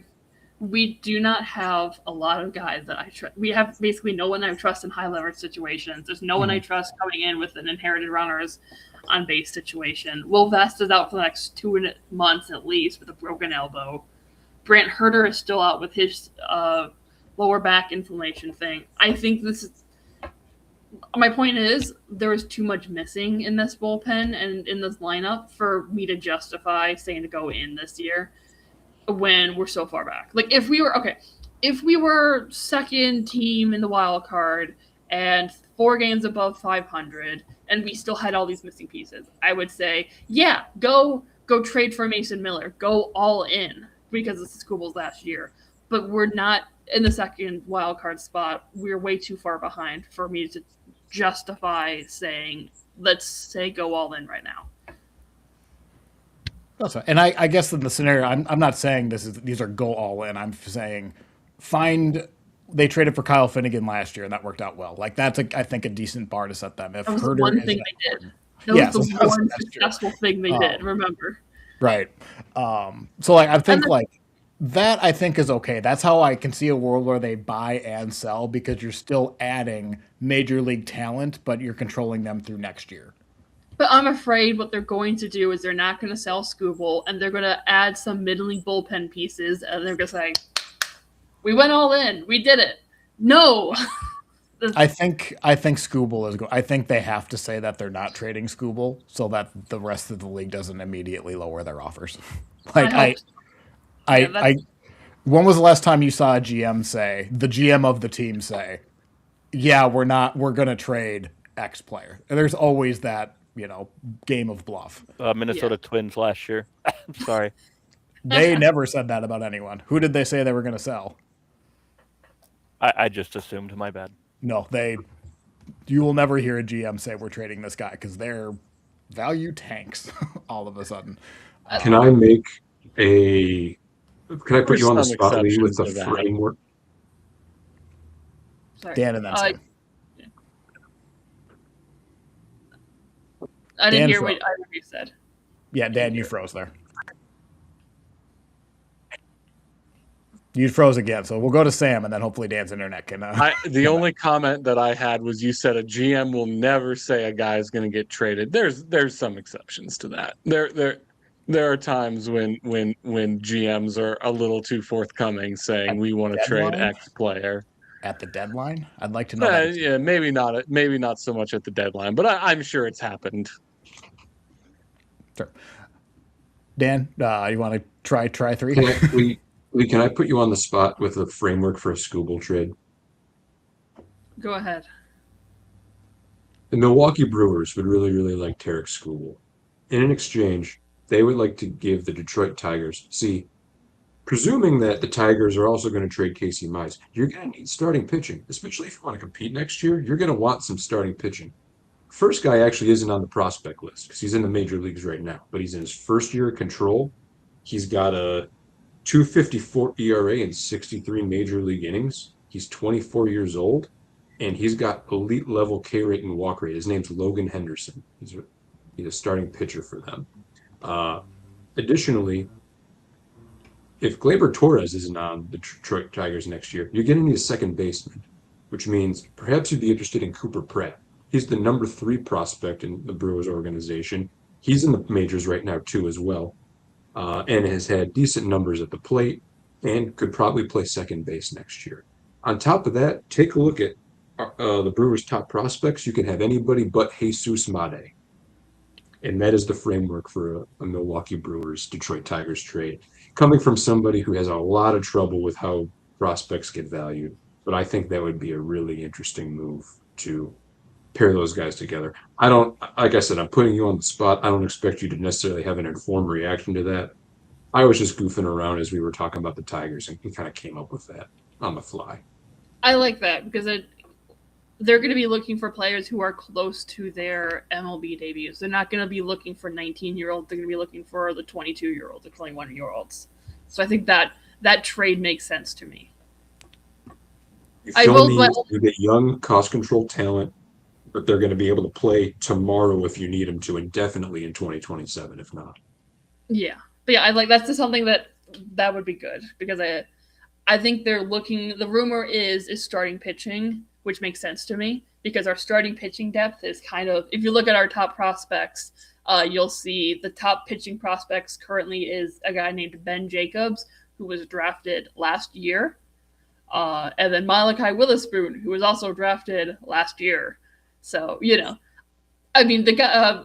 People who are really into the Tigers minor league systems are really high on Ben Jacobs.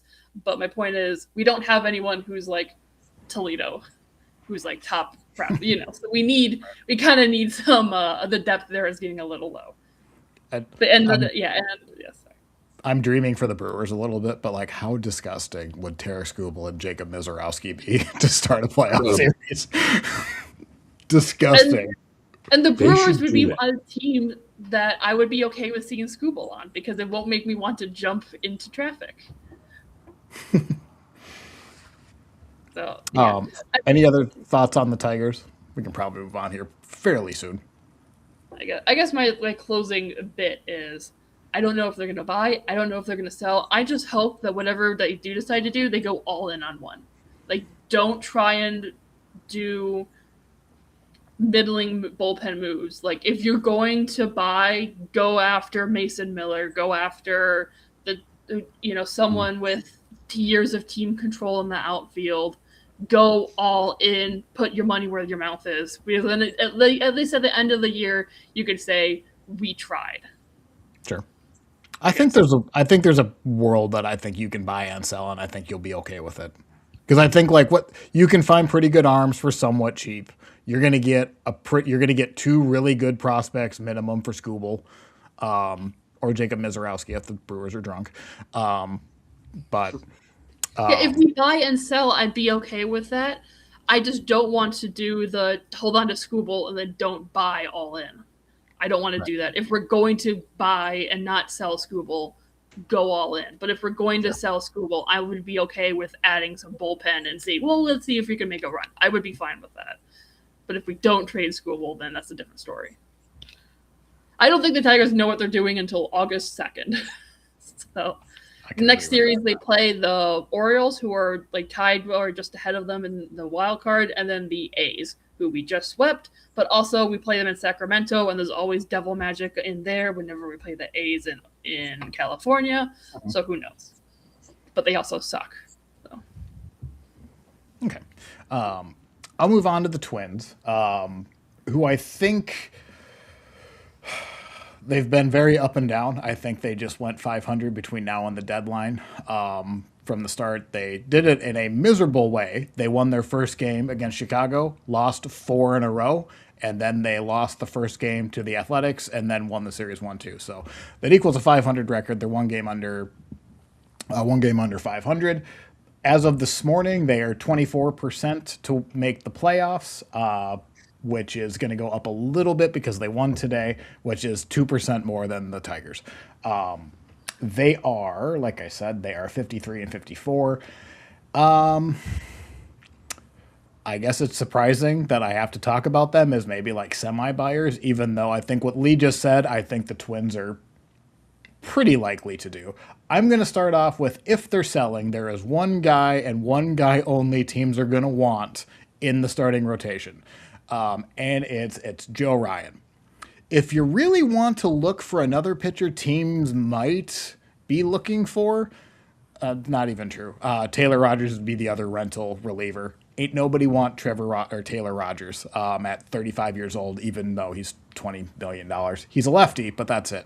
Joe Ryan has a year and a half of team control. He's going to make around $12 million next year with arbitration. I think he's at like 8 to 10 million now. We know about Joe Ryan. I've been talking about him pretty much all season. He's a really good pitcher. He does slow down in the second half. So that's going to probably factor in a little bit. And by, I mean, slowing down in the second half, I mean, he has a 3.30 ERA in the first half of the season. And for his career in the second half, he has like a 5 ERA. So that's probably a problem for a team that wants him for the next year and a half.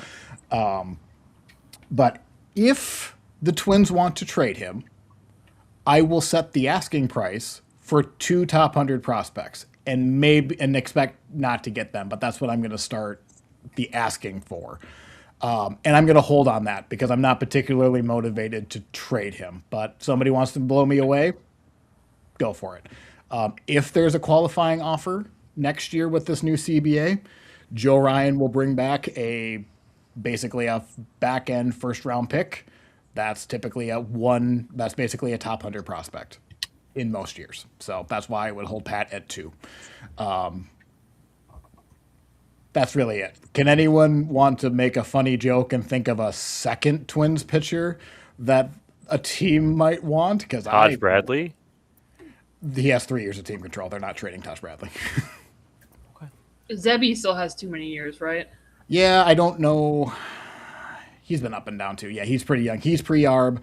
Taj Bradley, I think, is going into arbitration. Bailey Ober, I think I've put in enough warning signs on Bailey Ober that makes me think somebody might want him, but he's making $6 million this year. I think he'll make, I can't remember. He's either making $4 million this year and $6 million next, or it's going to be, 6 and 8. Somebody might want him if you just want a good veteran 5th starter. There's value there. I don't think you get much for him, but... Oh, I got one. Yep. Timmy Wood. Wait, he's no. out of I was baseball. just about to make the same joke. I was just about to say, well, the second Twins pitcher that someone wanted has already been moved. It's Simeon Woods Richardson. Does anybody know where he is pitching right now?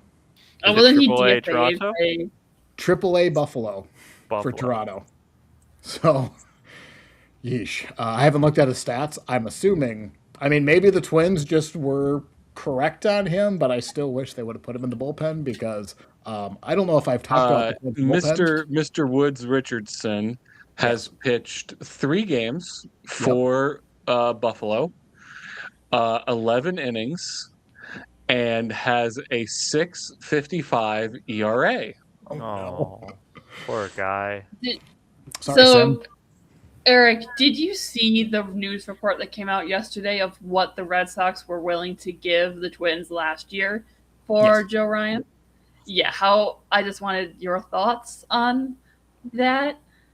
So with the context of that, it didn't seem like trade talks were really like the Red Sox called basically the last hour of the deadline when the Twins were making every other trade in the whatever. Twins were busy the last hour of that deadline, if anybody remembers. It was basically who was it? Basically a major league lefty right now. Torbert. I can't remember his name. He's good. He's Torres. I can't remember. He's goofy from what I've heard. And then it was basically a pretty decent shortstop prospect. So basically, 2 top 100 prospects last year, and the Twins balked at that because at the time Joe Ryan was 2.5 years of team control, and I think maybe he may have been traded last year if the Red Sox may have called 24 hours ahead of time. I don't blame the Twins for turning that down unless both of them have all-star caliber careers. Then that will look pretty bad. But I did see that. But do you have that report in front of you? Who was it? It was a lefty and it was a lefty who's in the majors It now. was, yeah, I have it up right now. It was Peyton Toll and Franklin Arias. Yep. Who are both. Toll is doing very well right now, and Arias is nearly at the major league level. He's in AAA, and he's doing quite well. He's got like a 900 OPS. Just for the sake of, so Arias is the Red Sox #1 prospect. He has a 60 grade. If we go back to last year, I guess, if you want to go with that, he was their 4th prospect with a 55 grade, so he's improved since then. And then Toll is not on here, so whatever. He was all the way down there, but he's doing very well this season. Yeah, he's had a breakout season. So, well, does anyone think the Twins were insane for turning that down? And I mean, right now it looks like that was a pretty good. Right now, in hindsight, it looks like that would have been but at the time, I get why they wouldn't have gone for it. Right. I mean, from my perspective, knowing that, yes, the Twins are 3.5 games out of the division and there is a chance of a wild card, being realistic, what is keeping Joe Ryan doing for you other than you're gambling, saying he's going to give you a better return later? And I don't think that's a card the Twins have to play at this time.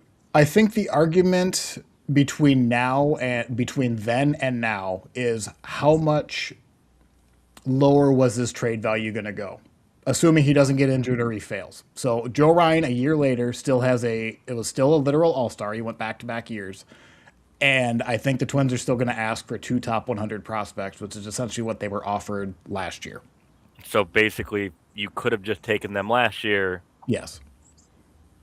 Now, what's going to be interesting is you're going to have to look at that proposal. If they trade him this year, you can compare this year what they got for him versus the package they could have gotten for him, and you can do a direct comparison 10 years from now. But 5 years from now, whatever. It's going to be hard to do because if they trade him, maybe they get better prospects. I doubt it, but who knows? Because it looks like those two are very, very good. To me, anyway. the best, if you have a good player that you're going to end up trading, most likely, the best time to trade them in terms of return value is 1 to 2 years left of team control.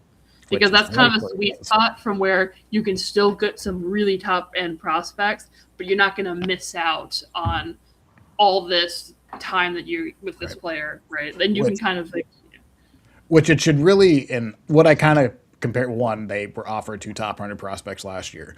For the Tigers, I'm asking the same thing. I'm asking for at minimum 2 top 100 prospect for Skubal, and he's a 2-month rental. So one, that should tell you how good Skubal is, and also how much value there is to a year and a half of a very, very good pitcher versus an elite 2 months of a elite pitcher. So, okay, that's enough about Joe Ryan. I don't think he will be traded, but the Twins also have to beat Kansas City and the Mariners. They can't have a losing record this week. If they do, then Joe Ryan is back on the board. If they're 500, they might buy and sell, but I don't think Joe Ryan would be part of the sell. But Eric, if they do buy, what's the one position they'll buy at? minor leagues. I think they'll just bring in prospects.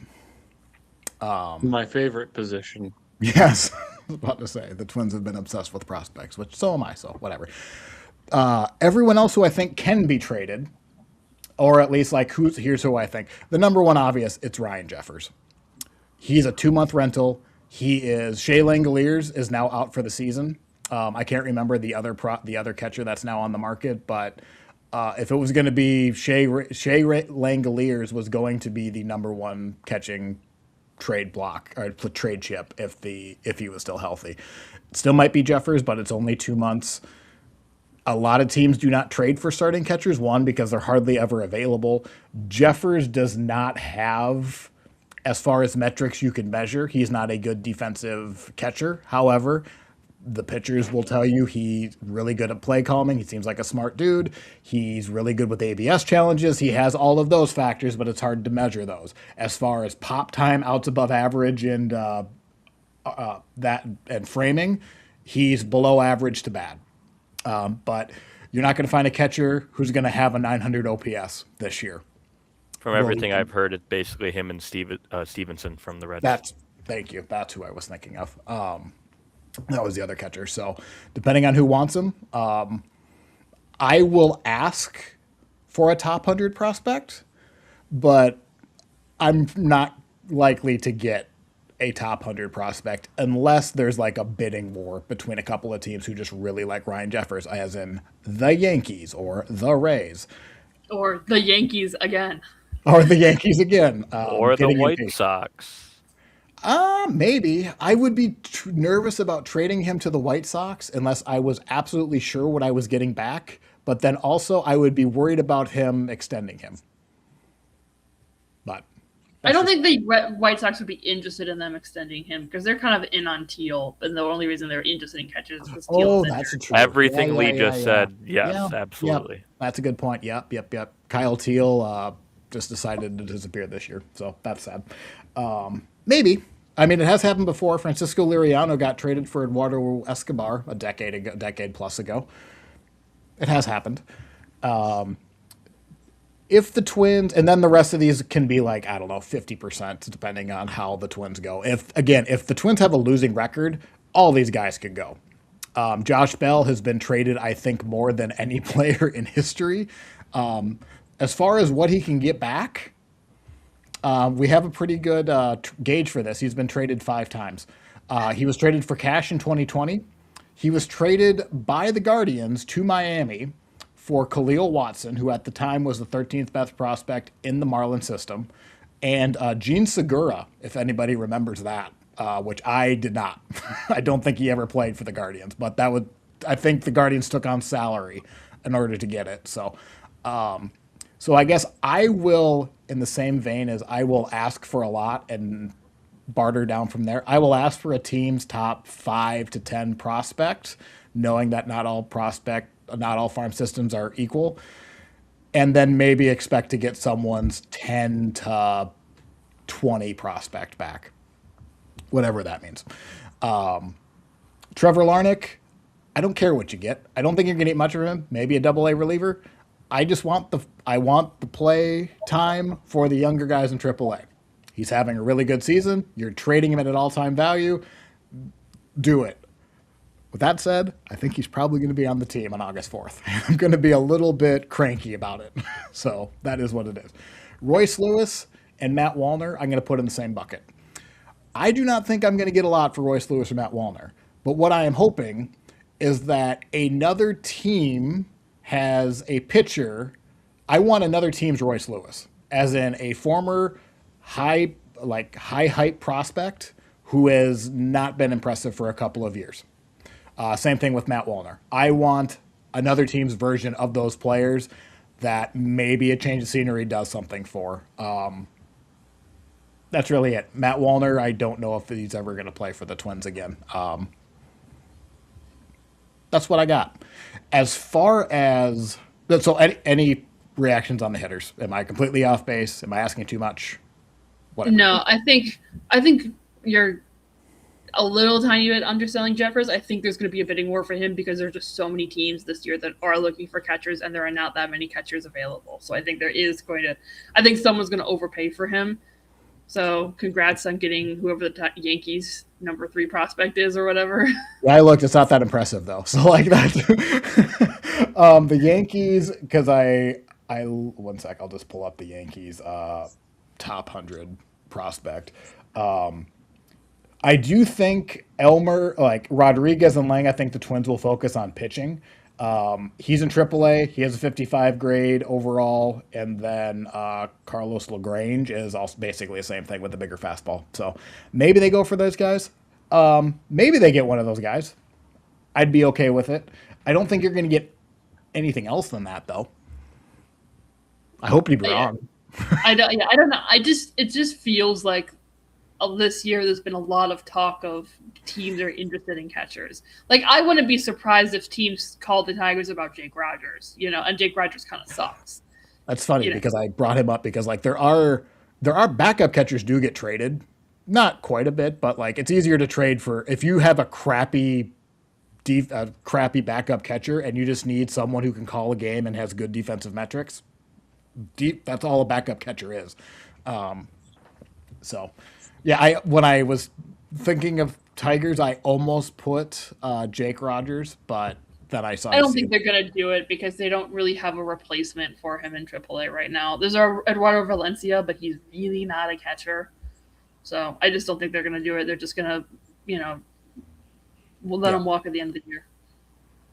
But as far as for everyone else, I don't think that, the smart thing for the Twins would to be to sell what the expiring contracts and not much else. Because last year they made the decision to, pretty much just Trevor. Last year they made the decision to sell and say, we are going into rebuild mode. Don't screw it up now by starting selling players that have more years of team control or by spending prospects to buy and try and make a run. That is not the decision that they made a year ago. They should stick to the plan. So. Yeah. I can buy the logic in it. We'll see. But just in the vein of if the Twins do add major league talent, it's going to be for relievers, and I don't think they're going to be high-end relievers. So essentially, what I think they would trade for Josh Bell and get back for Josh Bell, some teams 10 to 20 prospect, I think that's what they're going to be trading for in a reliever. Their bar to clear, so like Andrew Morris and Yolendrys Gomez, those are the only 2 guys in the bullpen that I care about. Tommy Nance is fine. Cole Sands came back and had a horrible game today. But those 2, I think, are the bar that I want to set. And that bar isn't expensive. But it also does kick, like, Travis Adams and Cody Funderburk and blah, blah, blah, blah. Like, it kicks some people down that you can now just have a competent bullpen and not whatever. So if you want to find a good reliever with multiple years of team control, maybe I can buy that argument. But as far as prospects I'm willing to part with, ain't nobody between one. Sorry, my screen is cutting off. Whatever, it doesn't matter. Ain't no one coming for anyone higher than Gabriel Gonzalez. I have no interest in trading anyone above him. He is the 9th best prospect. He is in AAA. He was traded for Jorge Polanco and Justin Topa. If anybody remembers that trade a couple years ago, he's the Twins' 9th best prospect. He is a hit first, slow, crappy defending outfielder with a decent arm. He's Trevor Larnach 8 years ago. I'm okay trading him because he's also, he is right-handed. So I'm still okay trading Gonzalez. Everyone else below him, Hendry Mendez is left-handed. Kajim Zhao, sorry, I always say that one wrong. He's interesting. You might regret trading him because he has some upside. Charlie Soto is a high arm. You could regret that one day. Everyone else, I'm fine with. Go ahead and take them. Just not the top 9. I want those guys preserved this trade deadline. That's all I got.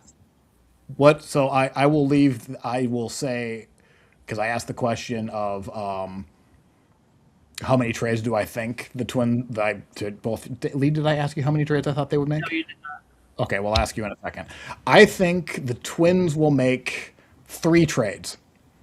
Ryan Jeffers, and then pick any of the other 2 batters, 2 of the 4 remaining batters.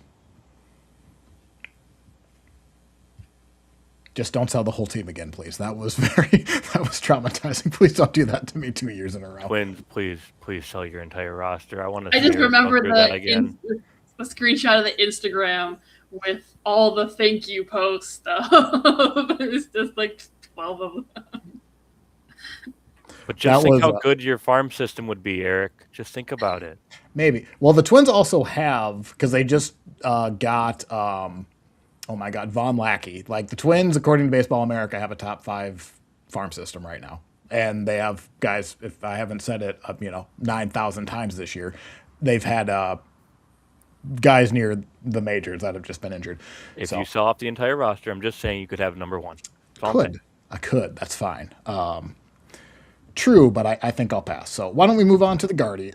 Lee, how many trades for the Tigers? Just so you can. I think it's going to be like 7+. It's probably going to be a lot.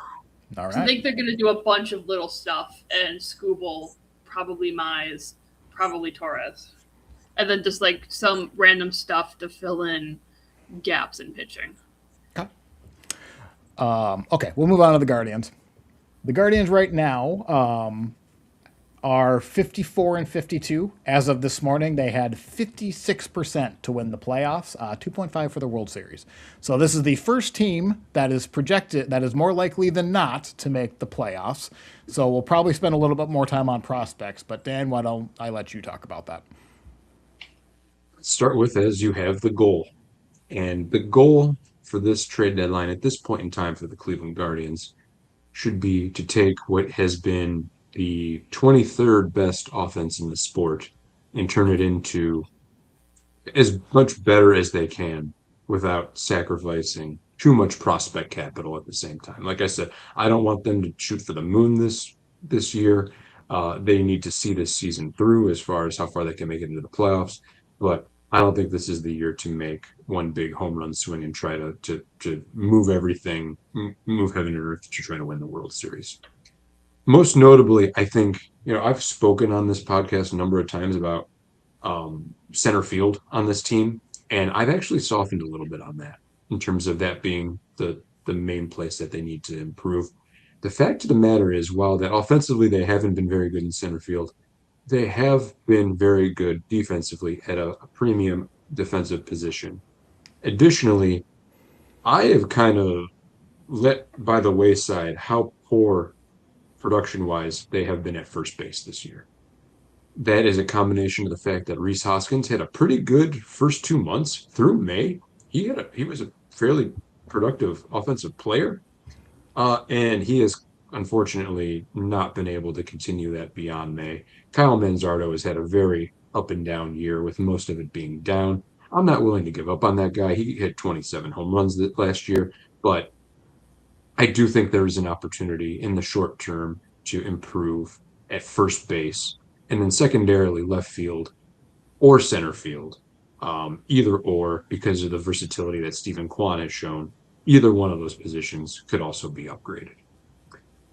As far as how we're going to upgrade those, there are 3 main players that I'm going to highlight, but there were some other players that I'm just going to make brief mention of that I looked around at before I landed on those 3.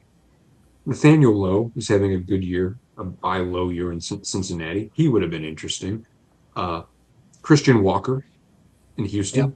He's a little pricey, but he's had a couple good years out in Houston. He would have looked nice to maybe tandem, play first base, play DH next to Kyle Manzardo on a lot of days. Not to beat this dead horse, but Christian Walker was initially offered for Correa for the Twins not to eat any of that contract. So just funny how that you brought him up. He's having a decent year though.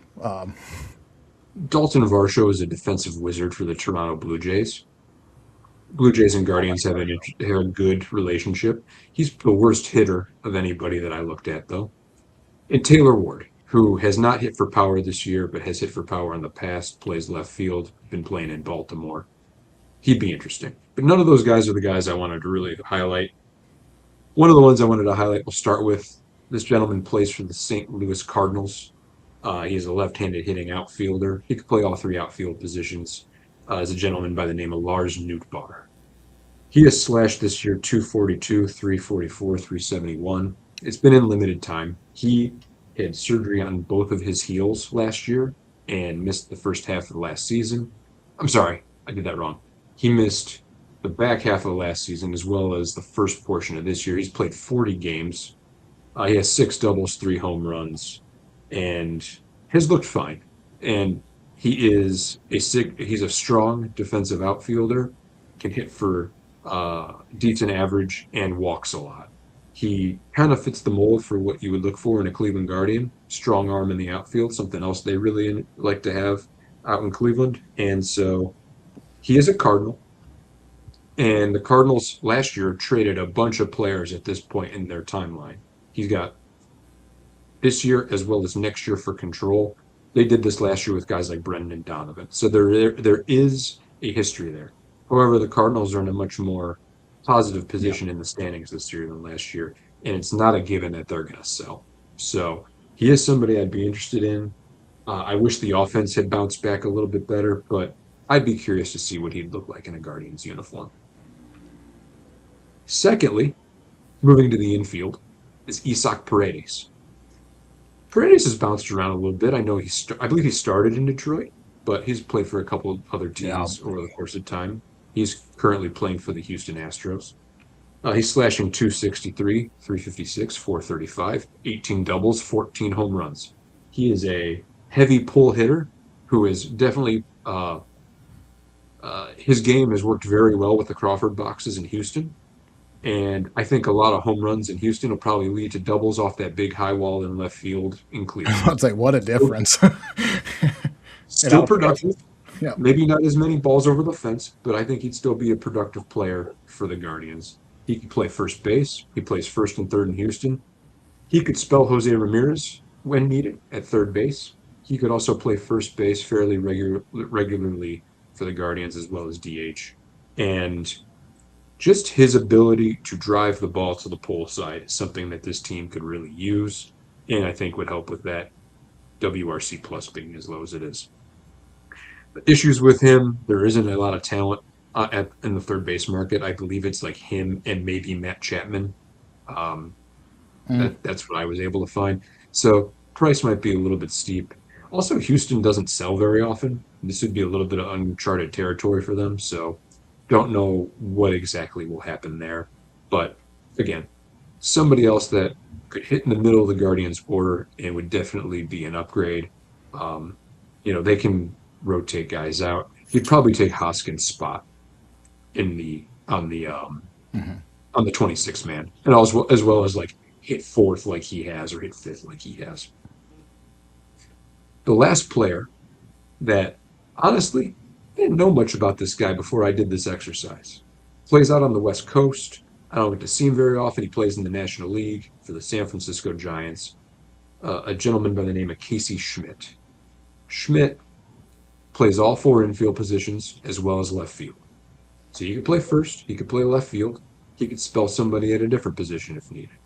His slash line is 275, 302, 487. The really intriguing thing about Casey Schmidt, who has a 113 OPS plus over 3 years as a major leaguer and is in his 3rd year of team control, is that he has hit 21 home runs in San Francisco this year, which is not a good offensive environment. I don't think he's on a lot of people's radar, but I do think that he would be a very valuable player as somebody that hasn't even hit ARB yet, could play for the Guardians for another 3 years, fits a position, from a positional versatility standpoint, he provides. If he can hit 21 home runs in San Fran, could he hit 30 in this span of time in Cleveland? That's probably a little bit steep, but he's going to hit more than 21 just based off the park factors. He's a right-handed hitter. The Guardians have a lot of left-handed hitters. Paredes, by the way, same deal. And I think that would be a really interesting addition. By the way, the Guardians have already traded with the Giants this year when they traded for Patrick Bailey. So there have been trade talks there before. Perhaps they can renew with a new player. So those are the three main guys I was interested in. Before I move on to kind of what's available, does anybody have any thoughts before I do? And if not, that's okay too. No, essentially you're just looking for like if you had instead of like before you search those, but like what was your criteria searching for those players? Was it like I want a 120 OPS plus with like a plus glove? Like what player type are you looking for? Even though you just laid those out in vague I terms? was trying to identify players that are on the market. So I looked at a lot of lists that are out there about kind of who's going to be available upcoming this year. I was looking for players um, somewhere above a 105 OPS plus or better. Preferably, they needed to be either in ARB or on a rental or team control, something to that effect.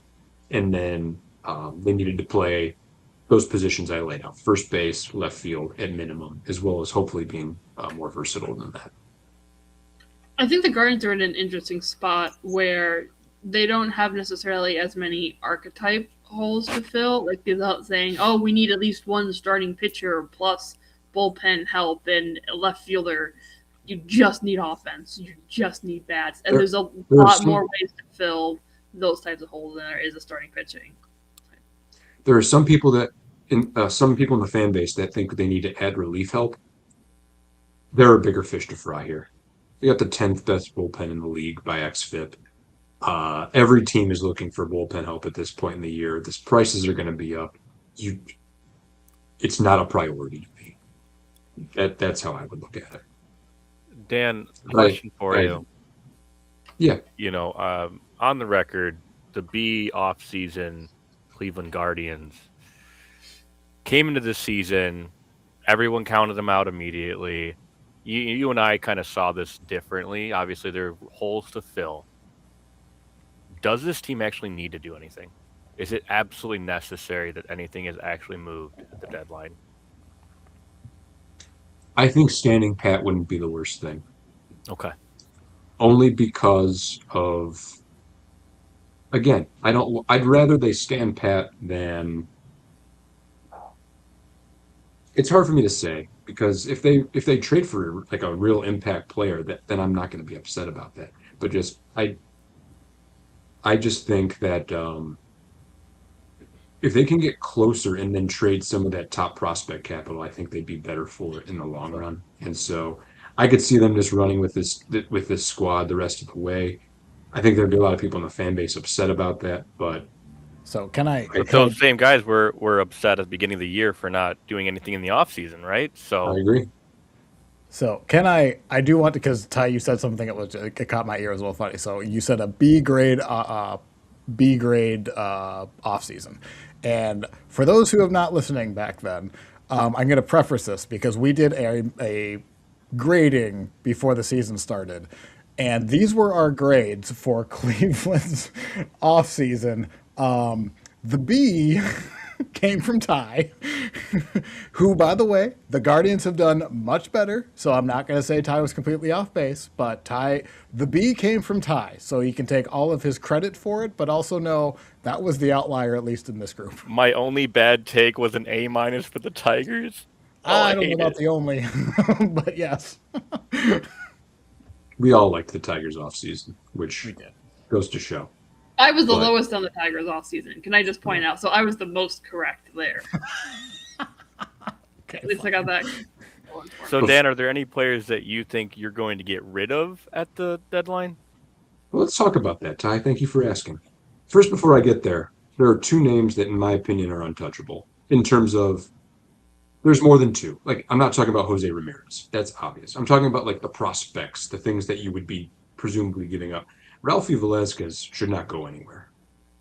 With how devoid this team has been of power, this is a young man that could provide some power, and potentially as soon as next year, you need to see that through. You need to see what that is. Even if it doesn't work out, the opportunity cost of not finding out what Ralphie Velasquez is, to me, is too great. You need to see that through. The other name that I'm going to throw out there actually isn't one of the higher guys. It's Juniker Caceres, who is I think the sixth prospect. He was the youngest player in the Carolina League last year and struggled. He is hitting the cover off the ball this year. And he's just somebody that I think, let's see him a little while longer. He's a really young guy. I think he's 19. I want to see how that plays a little bit further. Those are the two guys that we're not touching those. Also, not for Beyond nothing. that, I think yes. you even say like the opportunity to see Ralphie Velasquez. If they do not trade for a first base DH at this deadline, I don't think it's outside the realm that we see Ralphie Velasquez in September. I agree. So, like in Ty's scenario where they do nothing, I think maybe you see Ralphie later on. Maybe. I'm not guaranteeing it, but I think that's on the table. I'm not protesting necessarily that they would do that. I just think it would be a bad idea. Did you see that he's a 707 OPS in AAA right now? I don't think that's going to help you much. And He has to play better, but he doesn't have to replace. It's not like he's replaced. It's not a high benchmark to replace Manzardo right now. Now maybe he turns it around, but also a month from now, you hope he's had a good couple of weeks. But yes, that is dependent on how well he plays. Agreed. Next are two players that I'd be willing to trade, but going with my theme of like, I don't know that this is the time to really offload and make a big swing.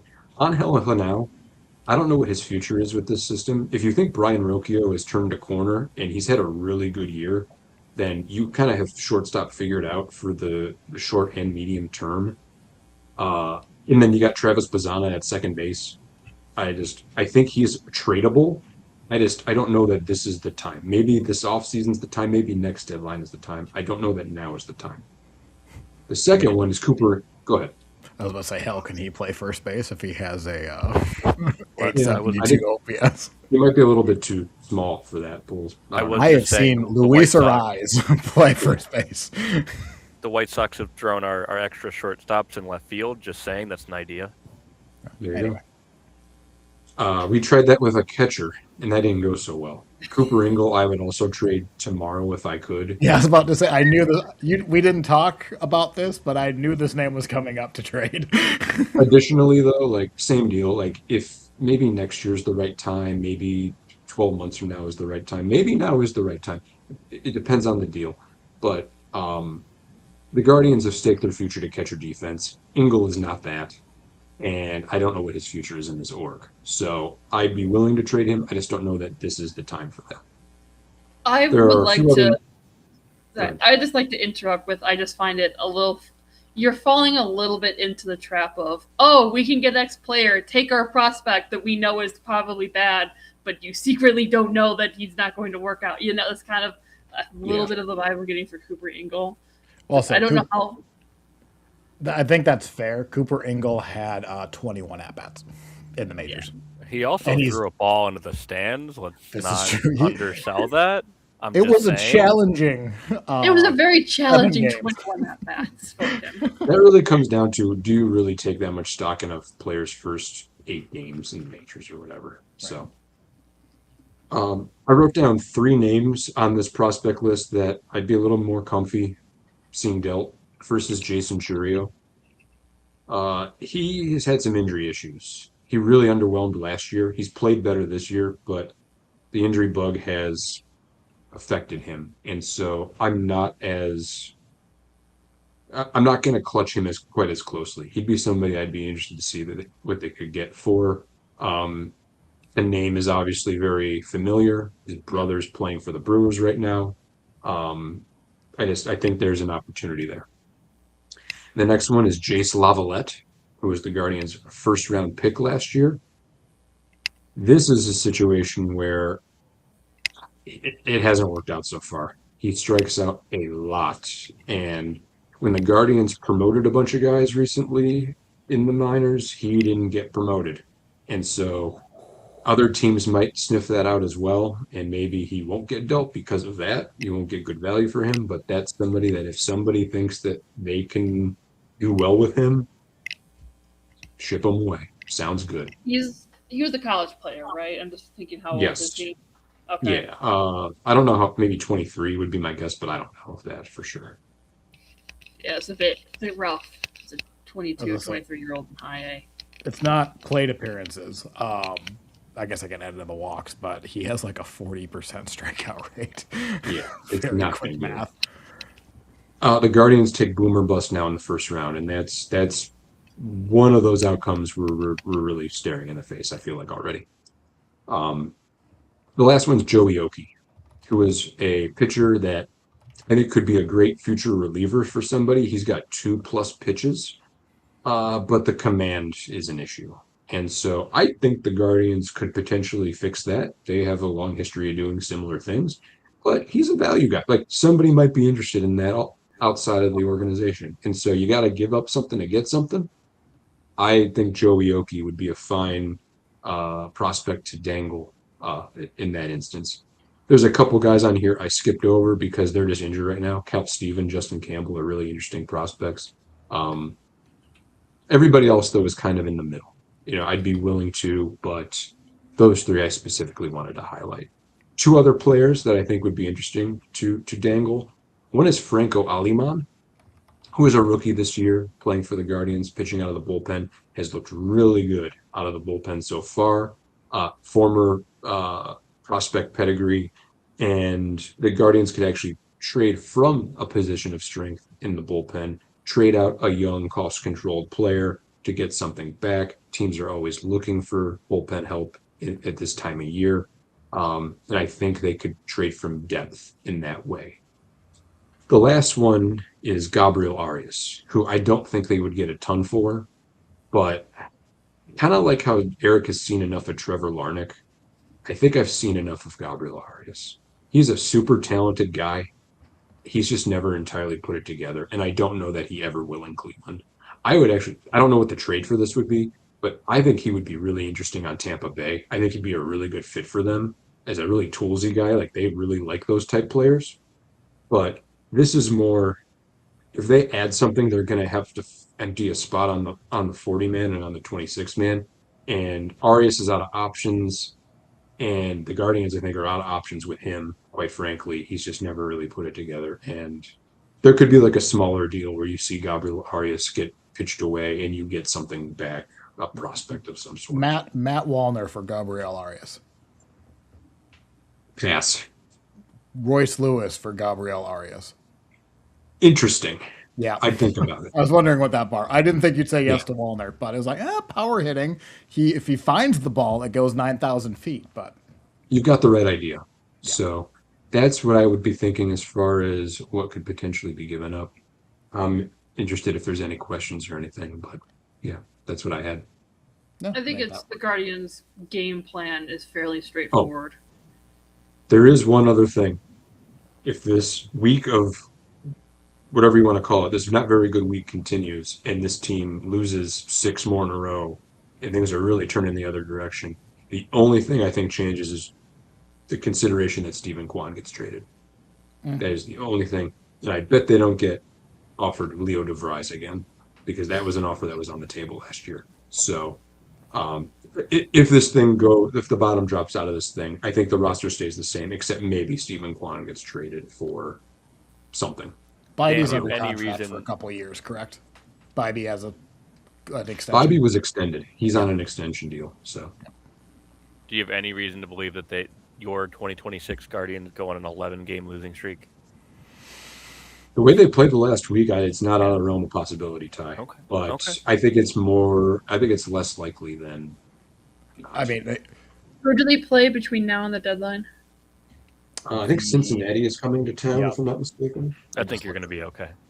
I don't think it's likely, but it is like that window is not as locked as you thought it was a week ago. I mean, if they go 2-4 even, and they fall, If Yeah. they go 2-4, they're bought. They're bought. okay, It would have to really go badly. Because I think at 2-4 they're going to be 500. I mean, they're in the wild card right now. Right. So if they go 2-4, they're probably Barely. going to be like a game out. Right. Yeah, but they're in it. Like, they're in the playoffs right now. Yeah. Oh, All right. How many trades do you expect? 2. One for one of these impact players offensively, and then Gabriel Arias gets offloaded in order to make a spot. All right. Or Hoskins for like cash. Yeah, I bet he gets DFA'd Oh, before player he to be gets... named later. I love that guy. Yeah, I suppose he's a very popular player around this time. All right, let's move on to the White Sox. Unless anybody has a questions for Dan, but we can move on to the White Sox. Well, the White Sox have, I didn't even pull up their thing. Last I checked, a 74% chance to make the playoffs. 79 this morning. Obviously. Clear buyers. No doubt about it. They destroyed Houston today. They're going to buy. So we don't even need to really go hypothetically of who on their roster could they trade off. I think we can just focus on what their goals are, the prospects, and then how far. I think we can all kind of chirp in on how aggressive we would each be for the White Sox. But Ty, I'll let you talk first. So the goal: buy controllable pieces that, and this is specifically the note, that will fit into this clubhouse. Okay? Sure. Don't care how expensive they are. Don't care anything else. All I care about is, will they fit into this clubhouse? Will they, again, everyone pulling from the same side of the rope, that fun mentality. So, we have a couple of positions that we're looking at. I think there can be some arguments as to what we're willing to do, but there's been reports of us looking for a catcher. That is because Kyle Teal went down for another 6 to 12 weeks after he tweaked his ankle. With Shea Langoliers out now, ultimately that catcher position, if we don't get Tyler Stevenson, I don't think we're going to get Ryan Jeffers from the Twins. I don't think that's realistic. I also wouldn't be surprised if we just didn't pull the trigger on this. I don't think you can have one position on your roster that doesn't do great offensively, especially when offensively we've been pretty good all year. So I'm actually not really too worried about catcher. You can afford, like you're saying, you can afford one bad position. Now, granted, it is the most important defensive position. So, like, Agreed. you want to, if you get someone, you get a stud behind the plate, and that's all you need. Like, do I think really your want it plan to would be? Do I really want it to be Caro and Romo? Not really. Probably not. I think you just, in the playoffs, take away Kiro's rights to ABS challenge and run with that. Yeah. And again, these guys they're commanding their staff. The pitching has been very good this year. I don't want to mess any of that up. I'll calling that out. But again, it wouldn't surprise me if they got a Stevenson.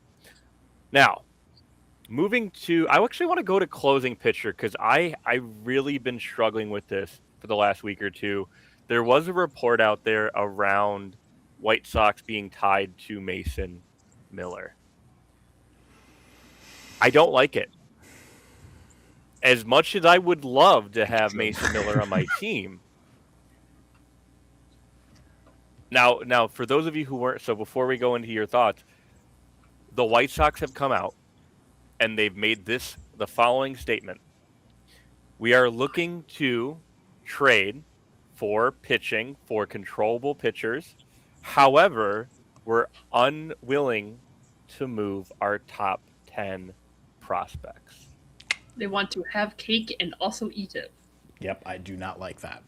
That's I guess dumb. they're going to say that because negotiating, but But at the same time, I think that's a really good way of thinking about this season. Mason Miller is going to cost at least 2 of those top 10. One moment. Until 2030. Well, let me give my interpretation on that comment, and I think that there is an element to the White of, hey, we're having a really great season, and we're performing well above our expectation, and we're probably going to make the playoffs this season. Do you think there's an element of they want to keep their powder dry, to put it in terms of that expression, for next season and future seasons. Oh, I absolutely. That's part of it. Absolutely. Because I feel like the White Sox, what they might end up doing is making a few moves around the edges just to kind of shore up whatever you need to make a potential.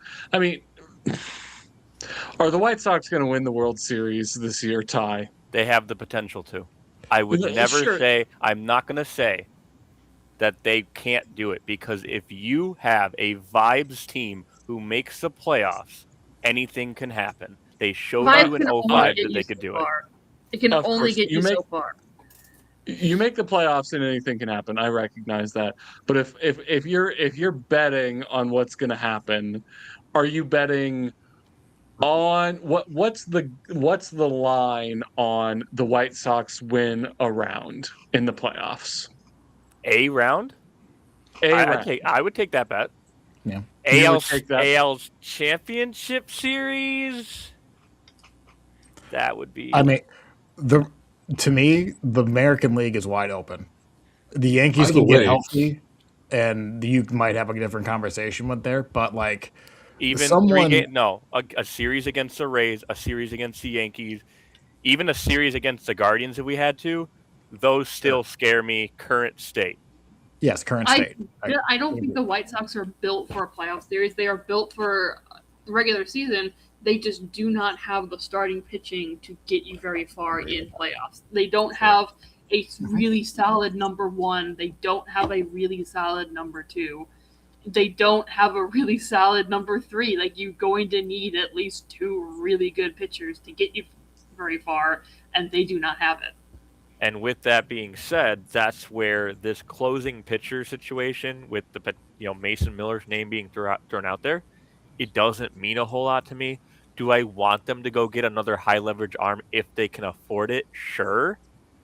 But again, it doesn't move the needle to me. So, to me, if you can get Mason Miller, you have a closer for the next 4 years, and he's 27 years old. That is We had a closure. His name was Sir Anthony Dominguez, and what happened to him? Mason Miller is 5 tiers above Sir Anthony Dominguez. So I would like to ask you a question, Eric, because you've been on this you were on this last year about trading for Mason Miller. Mm-hmm. Would you have traded Kevin McGonigal plus some for Mason Miller last year, knowing what Kevin McGonigal is right now? Because that's what it would have been last year. Knowing what I know now, no, because that's easy to say a year out when he is going to win the Rookie of the Year and he looks like a building stone, a cornerstone. That's what it would have been last year, and you said Right. that they should have done that last year. So I don't think it is worth giving up your top level prospect for a reliever. At the end of the day, I don't think relievers are worth that much. Unless the only thing you're doing is losing in the ninth inning, it is not worth it, and that is not what we're doing. My counterpoint, so Lee, and I'm just going to go back because I'm trying, and tell me if I'm wrong, but the debate was last year, you were, would you basically go all in for relieving help? Was I think the gist of it. And then you brought up Mason Miller, and I don't think you realized how much of a fanboy I am for Mason Miller. And he's biased. I would say I really do like Mason Miller because I really like players with elite skills, and Mason Miller has the fastest of fastballs with the most control of the control, and he's controlled. He's expensive, don't get me wrong, but I also don't think like Kevin McGonigal is the best prospect the Tigers have. There's no one in the White Sox organization right now that is close to Kevin McGonigal. So, like, if I can get him for the White Sox, absolutely I'm trading for him. I mean, you'd have to give up so much, though. Would you Yes, you really would. want to give up? It would hurt. Again, It wouldn't for be a worth reliever. it. That's what it is. It For would not 4 be worth years it. of the best reliever in baseball. I just don't think relievers are worth that much. And especially, they're way too volatile. This is all fair. And we have a pitching lab, so like we'll figure out the closing pitcher situation. I actually think that a reliever is more valuable when you already have an established bullpen around it. I mean, adding a reliever. Sure. I'm thinking of, and this is maybe I'm being a homer here. I'm thinking of Andrew Miller. where you already have some structure in place, and now I can go get a Mason Miller, and I'm not putting him in to pitch the ninth. I'm putting him in the sixth when Cody Bellinger is coming up, and there's runners on second and third, and there's one out. Yep. That is how you get the most out of a trade like that. And the White Sox aren't in that position. Right. I do think it's a little bit of a fool's errand to pay premium for to fill a spot because you're depleted, if that makes sense. Mm-hmm. I think the last. I don't think. I want to move on from Mason Miller because I think that's unrealistic. I don't think he's even being traded this offseason, this trade deadline, because I think Preller is going to be asking way too much because they paid way too much for him last year, and so they're going to be asking for way too much this year. I've also heard they're trying to tag on Xander Bogaerts' entire contract for Mason Miller. The White Sox are willing to take on. Well, then you're not going to give up much for prospects. In which case, then, if you can stomach the last half of Xander Bogaerts' contract, then maybe you do it. But you're not going to. You really going to want to be stuck with that guy when you got all those other prospects at short and third and second? Anyway, so we I think we're all on the same page that Mason Miller's off the table. Okay. Right. Well, also, I think starting pitching is who they should go for. We brought up Mason Miller, went down that alley, and then starting pitching is our number one concern. Now, Lee, I disagree with you that we don't have really you said 1, 2, you started to get into 3. I think we do have a 2 and a 3. I would trust Burke and Martin to go game 2 and game 3 of a playoff round. Now, is that going to be sustainable? Are we going to be a guaranteed sweep? No. We really need a number 1. We need someone that we know we can throw out there, that we can trust. We're going to give up very minimal amount of runs. We have a good bullpen we can put behind him. There are a few names that we've been tagged to. These names include currently injured or coming off the injured list, Clay Holmes. We've heard of things from like New York Mets, Freddie Peralta. Both Angels pitchers, Detmers and Soriano, have come up. The only name I'm really willing to give up, like the 2 or 3 prospects I know it's going to cost, is Logan Webb. I know from a fan perspective that Logan Webb would fit in this clubhouse, that he has control. And for those not watching YouTube, we just brought up a Savant page comparing these Clay Holmes, Detmers, and Webb. Webb has a lot going for him. He's a good pitcher, and again, he has more control and less to worry about than these other starters. Out of these guys, again, Webb is the only one I'm willing to give up the prospect haul for. But I'm also curious, opening it up to the team, if you're the Sox, who do you go get? No, I don't have an answer to that, but I do have a question for you. Do you think that the Sox are kind of ironically being hampered by the fact that they're in the AL Central and so they can't trade for Skubal, Mize, or Joe Ryan? I don't agree with that at all. No. Okay. I think there are pitchers out there available that are comparable to what the name, other than Skubal. We were never going to be in that conversation no matter what anyway. But the Mize, come on, Eric.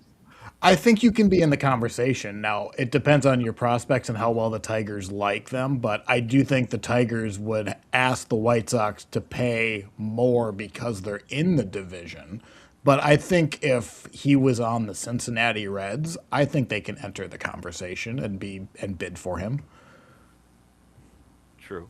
Okay. So I feel like if he wasn't playing for the Minnesota Twins, Joe Ryan would be a really good fit. It'd be a good spot, yes.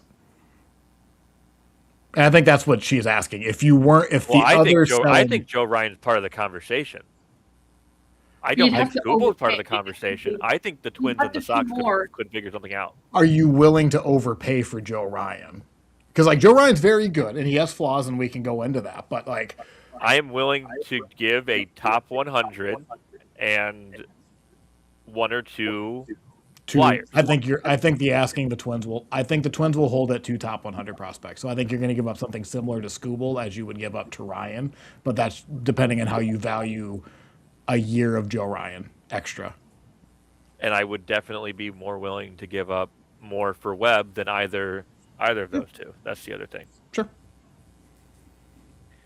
So I've got 2 names I'd like to throw out there. please. And both of these names, I think the White Sox are a young team. They're an exciting team. I think they could use a little bit of veteran leadership and somebody that could help them show them the way. What, Eric And- Fetty Tony isn't, LaRusse. Eric Fetty isn't Yeah. good enough for you? What's going on? No, I'm afraid not. Sonny Gray, who I think would be hard to Oh. get, honestly, Yeah. but has been there before, competes, isn't a top level ace, but would be an interesting player. My second one is Kevin Gausman, who just last year, man, if you need somebody to show you how to do this, he was in the thick of it last year with Toronto. And Sorry, interested- Dawson said that the White Sox are on his no trade. are they? Oh, that is true. Yeah. Yeah. Tigers Yeah, are also but on the then no again, trade. I don't want a 35-year-old pitcher who could just break apart Ty, any you just day. said you'd be interested in Seth Lugo earlier. You could pay for one less year But- of Kevin but that You just said Gausman. you'd be interested in Sonny Gray. I think Gray's Sonny having a Gray really is good year. good for you can get him on the cheap. Gray's got a 2.87 ERA this year. So I don't think the Red. But I think I- the Red Sox are buying. I don't think they're selling. I This need is you guys to keep in mind that any of the pitchers from the AL Central, if I bring them to the rate or the sell, if you will, I already know they pitch well there, so I'm not worried about it. Well, yeah, but they were also facing White Sox. You know what, batters then too. Just like I get what you're saying, but like that is like the bugaboo of they can't face the worst lineup in baseball 2 years ago. Yes. But Joe Ryan pitches well everywhere except for in Cleveland last Right. Wednesday. And Joe Ryan again. Like you go back to control, like the control of a pitcher who is not on the farther end of their career. Again, Sonny Gray, to a certain extent, I still don't think he fits like the clubhouse that we're looking for. Again, like I will say when he was on the Twins, everyone spoke very highly of Sonny Gray. Joe Ryan will speak glowingly of Sonny Gray, that he really helped him like how to work a bullpen and how to like think through an at bat and things like that. He is and he's well traveled. He does not like New York, and he will tell you that. But I think Sonny Gray is a sneaky good pick, but I don't think Sonny Gray can be the only pickup if they go down that road. and I don't It'd be think hard to that pry him Boston away would at move this on point. from him at this point. That's the other problem. And that's fair. I just want to call out as we're all kind of wrapping up this piece, the expiring contracts we have. Sean Newcomb has pitched really well out of the bullpen this year. I would hate to see him go, but I could see them doing it. We do have a couple guys coming back from injury. We have Eric Fetty. I don't think anyone's going to take Eric Fetty, so it is what it is. Trevor Richards, who's actually had a sneaky decent season out of the bullpen, or if he has like 3 or 4 good appearances and then one bad one. Randall Grichuk, I can't see him going anywhere anytime soon. He's actually made comments that he would like to stick around after the season. He really likes the clubhouse and what the front office is doing here. And then Andrew Benintendi, his contract ends after next season.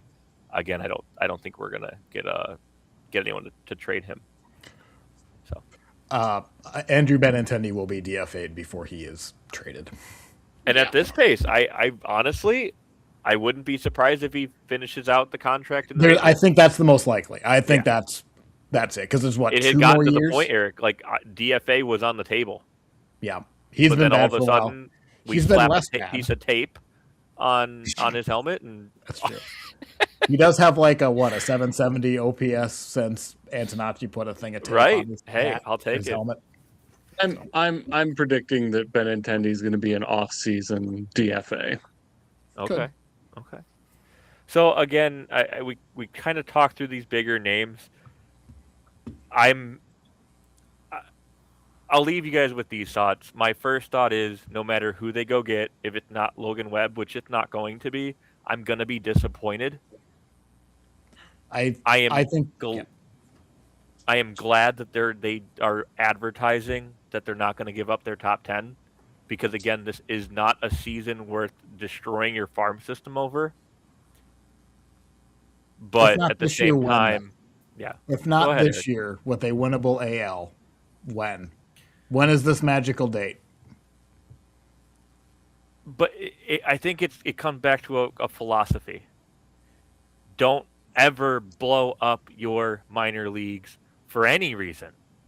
You Now, have young, if we're going controllable to hitters. trade away 3 good prospects for a Logan Webb, that is not blowing up your farm system. That's making a calculated move. Sure. Win now. Plus, if George Wilco, if Boston Smith, if Caleb Bonham go off and be all-stars, I'm okay with it because we got Logan Webb to help us potentially go be a World Series team in 2026.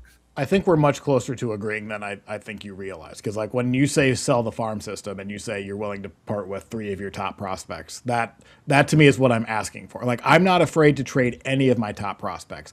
I don't want to touch the major league roster because I have a young, good, controllable team. The pitching, however, I need some help. And Caleb Bonham, like you just said, he's in Double-A. He's a third base and shortstop. You just drafted Cholowski, and you have Colson Montgomery, and you have Vargas, and you have Murakami. Where the hell is Caleb Bonham? We're going to teach him how to play center field. We'll figure something out. Maybe, but I'm just saying you can. No, you're absolutely right. So, and again, I don't think any of the names that we mentioned today, in terms of people that we're going to acquire, I don't think we'll get any of them.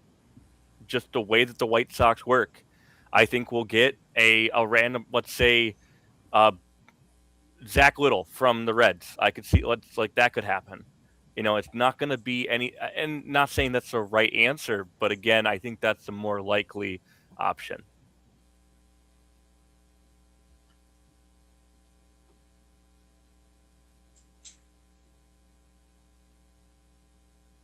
Okay, I think with that, how many trades do you expect? I expect 4 trades. All right. All right. That was good. We have to do a recap. So I've got your series recap for you. Here we go. The Royals blew it in game 1. Skubal pitched really well in game 2. Tigers blew it in game 3 and 4. Yeah, let's go, Sam. I love that. They were kind of all the same game, but in slightly different fonts.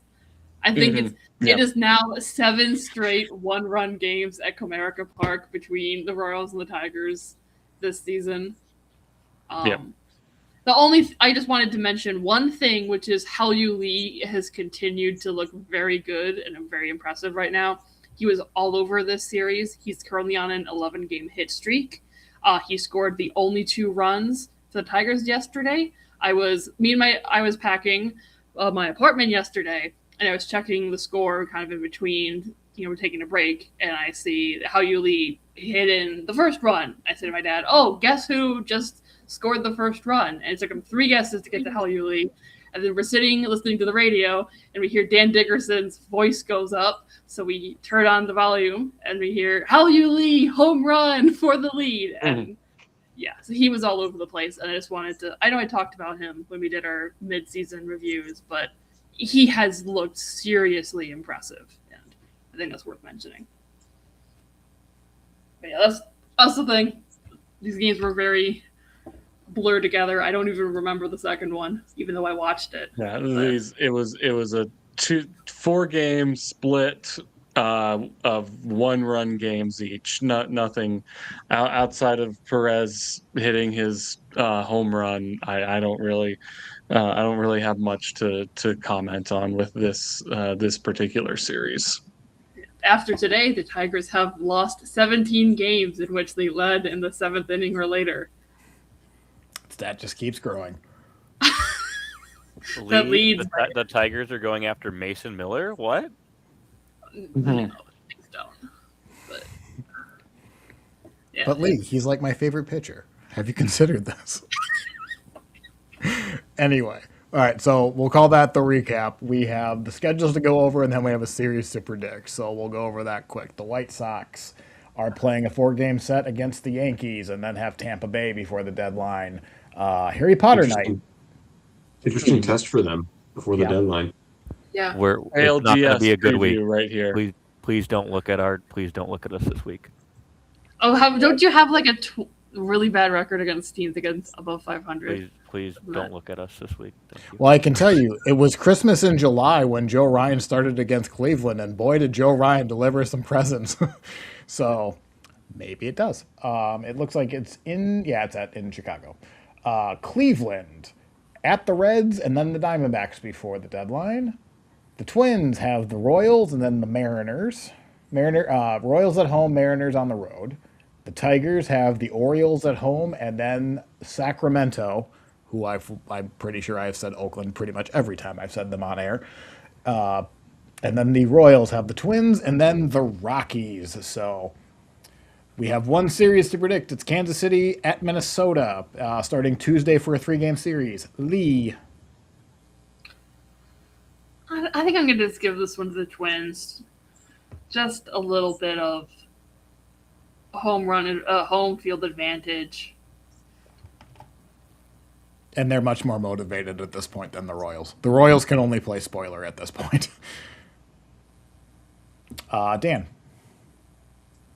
Expect a couple comeback wins for the Twins in this series. One of the best offenses in the AL against not very good Kansas City pitching staff. You say that, but then they also...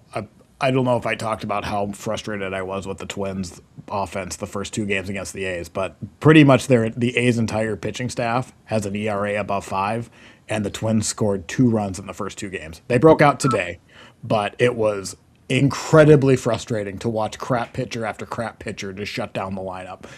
That's the Tigers every third day. It's just, pitcher with an ERA of 4. How about we strike out 12 times? Yes, suddenly it's the Cy Young candidate. Sam.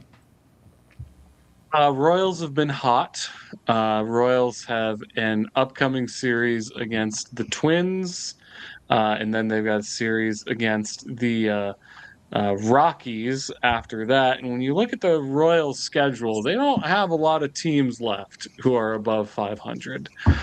So I think the Royals have some players who are motivated to increase their trade value against some teams who are maybe not quite as good. So I think the Royals are going to win 2 out of 3 here, and there's going to be some folks who want to make a good impression before they get the heck out. Ty. Because I think the players will start getting the heck out before this series is even over. I'm going Twins. The Twins. All right. I'm also going to the Twins because they have to in order to acquire players at the deadline. If they lose this series, they ain't doing that. So my fandom is going to pick the Twins. And it would be very Twins-like for them to not do that is also part of my prediction. Brother, you're not kidding. It would be a very Minnesota thing to do to just fall flat on your face. Yep, that is a thing. Sam, I look forward to you being the only one getting a point this week. Speaking of points, can I just say, I was dead last 6 weeks ago. I want to recount. I have predicted the last 5 series predictions correctly. So you can go back, check the tape. You want to accuse me of fraud, you do whatever. I'm on cloud 9. So the standings right now, Sam has 8, Dan has 9, Lee has 10, and then Eric and Ty are tied. Keep in mind, Eric got 1 additional pick in because Ty was having to deal with a family issue. So To be fair, you also said you would have picked the Guardians. So Did I? Dang it. I just want to know if Eric has the lottery numbers or not, because that would be helpful. If I did, do you think I would be wasting it on this? Do you think my background would look like this if I had the lotto numbers? He's just predicting the most statistically likely option, which is a split every time. There were some 3-game series I had to correct or to predict. So I'm going to take my stupid little win when I can, and I look forward to not correctly predicting a series the rest of the year because I've used up all of my good fortune. So speaking of good fortune, I think we're going to call it, unless anybody has any last minute, last second things to do. I'm sure we'll be back sometime. If somebody makes a trade that's big enough, we might be back. We are a week out. Maybe we get a trade Friday, Saturday, something like that. But other than that, we will talk to you guys later.